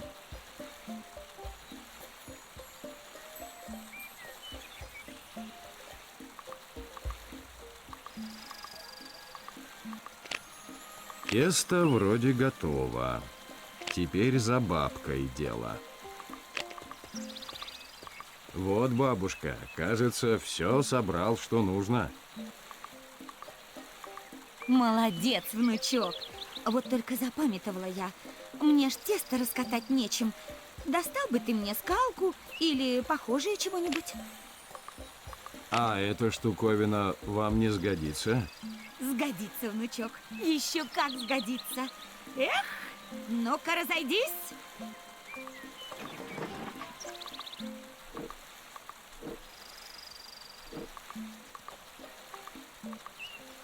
Спасибо вам, бабушка.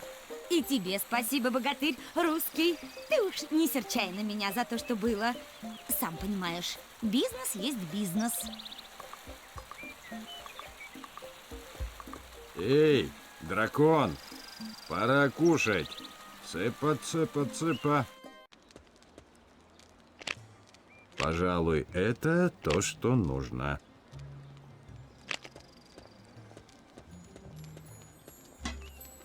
Вот так-то лучше.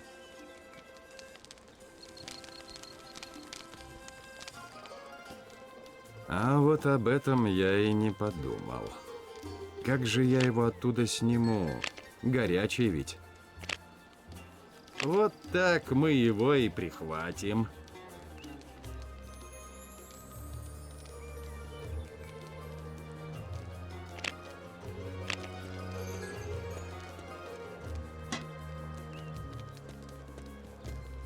Запах-то какой! Ну, если это его не разбудит...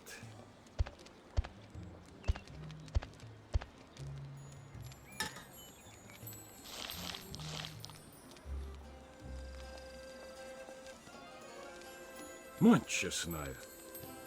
Да это ж Горыныч! Горыныч!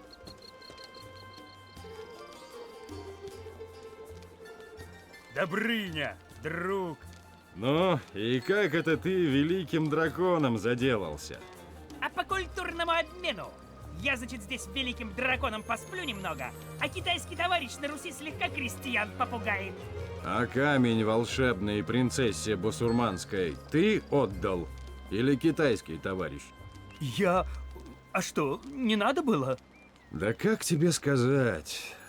В общем, если ты мне сейчас же второй такой же камень не выдашь, возвращаться после культурного обмена тебе будет уже некуда. Ух ты ж, бревном мне по затылку. Ну откуда же я знать мог? Какой у нее пирог был вкусный.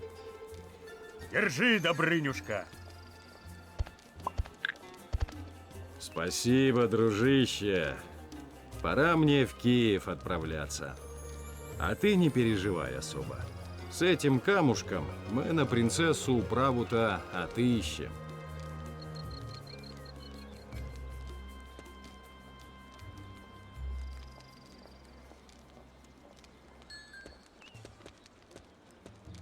Погостили и хватит. Пора в Киев возвращаться. А то наворотит там дел принцесса окаянная. В связи с продолжением экономического кризиса для всех россиян вводится новый свод обязанностей и меры ответственности. С этого момента право на свободу мысли отменяется. Право на собственное мнение отменяется. Право всего живого на любовь отменяется. Отменяется. Отменяется. Отменяется.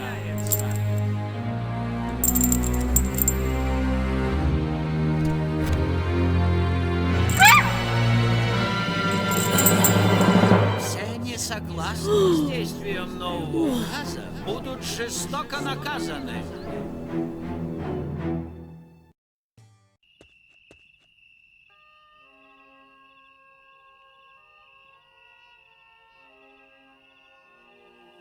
Вот, добыл я глаз дракона.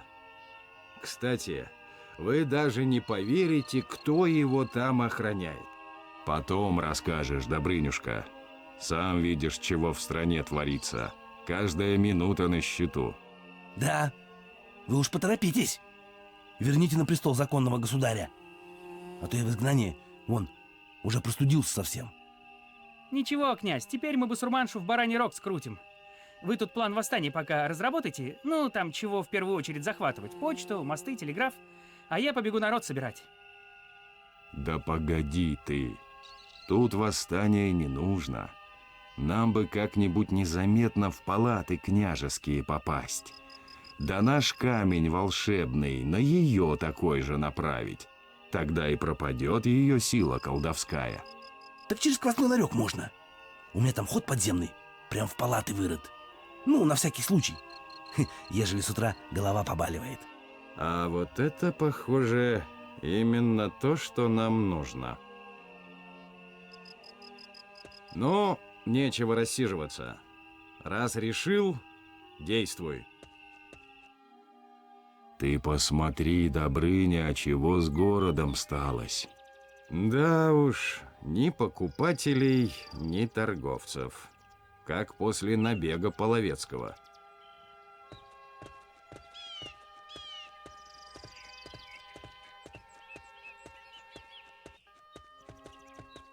Вот он, ларек квасной. Там внутри, ежели князь не врет, прямой подземный ход в палаты княжеские. Только заперто здесь. И окно досками заколотили. Ну, это нам не помеха. Эй, это чего там?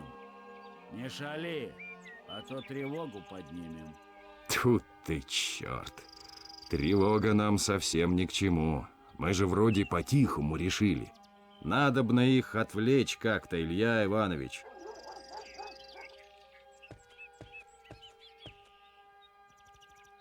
Эх, совсем народ под игом басурманским испортился. Кто-то совершенно новую пилу бросил. А неплохое полено. Правда, Добрыня? Ага. Из такого чего хошь выпилить можно. А то и супостата по башке огреть.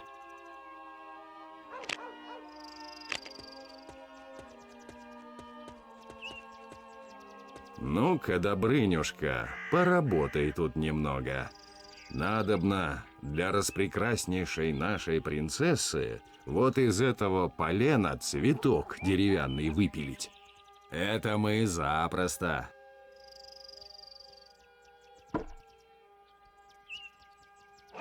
Эй! Не из-за твоей пилы ничего вокруг не слыхать. Ну-ка прекращай. Я вот сейчас прекращу, а сам пойду к царевне. Да расскажу, как ты ее цветка деревянного во славу ее красоты выпиленного лишил. Как пить даст, обратит она тебя в жабу. Я пошутил просто. Работай, работай. Да гляди, чтоб цветок красивый получился.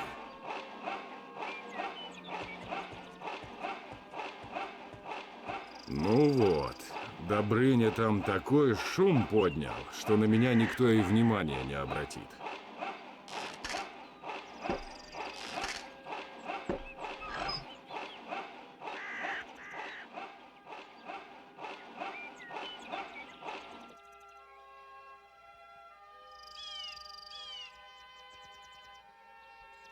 Вот, передайте это принцессе с заверениями в самой искренней народной любви.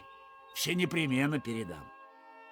Ну, князь, подземный лаз вырыл, а на освещение поскупился.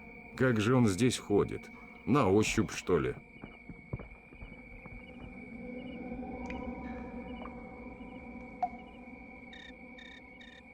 Вот же нелегкая. Теперь я понимаю, откуда у князя время от времени шишки на лбу появляются.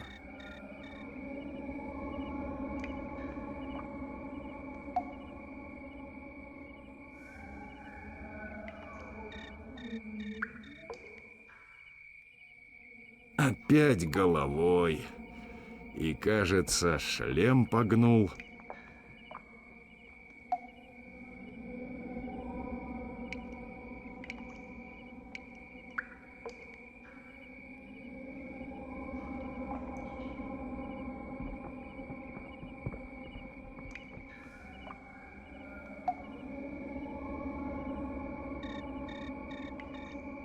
Осторожней надо, а то я весь дворец перебужу.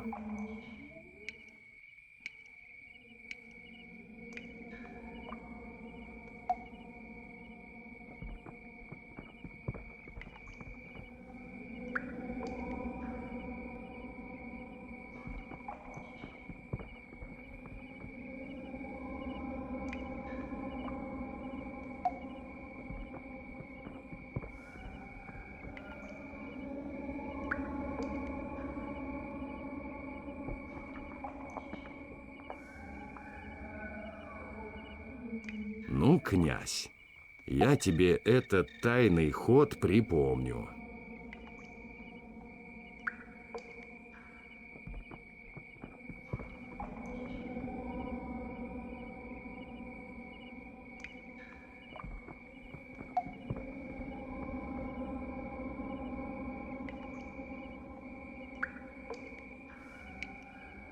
Что-то ветерком свежим повеяло. Кажется, нашел я выход.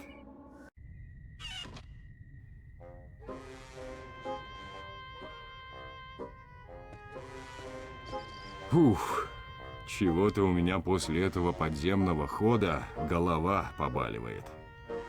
А это что такое? Неужто супостаты тревогу подняли? Ну, я вас!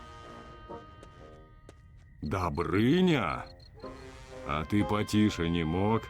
Ты же знаешь, Илья Иванович, это не мой стиль. Ну что, пора наверх?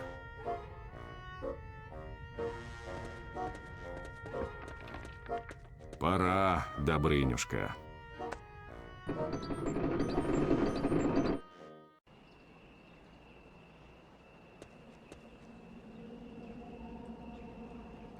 Ну, что тут у нас? Спит басурманша. Давай, Добрынюшка, действуй.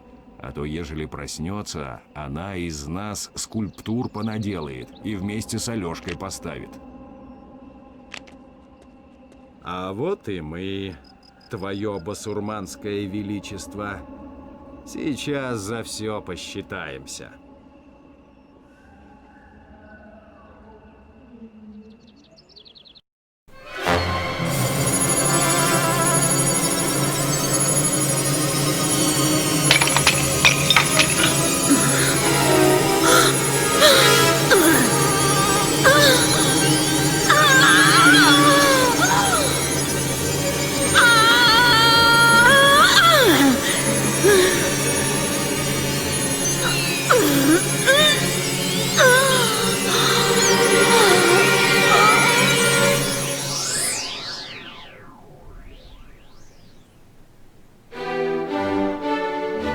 Вещь. Ага. Алешка!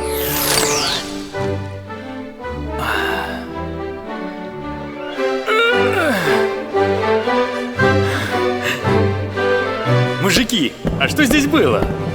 Леха, живой! А, тут такое было. О.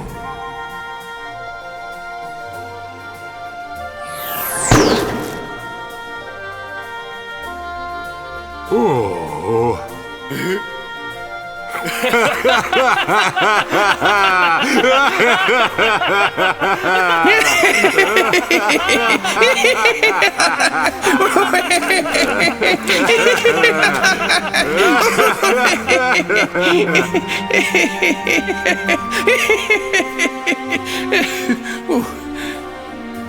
Ну, вот так как-то.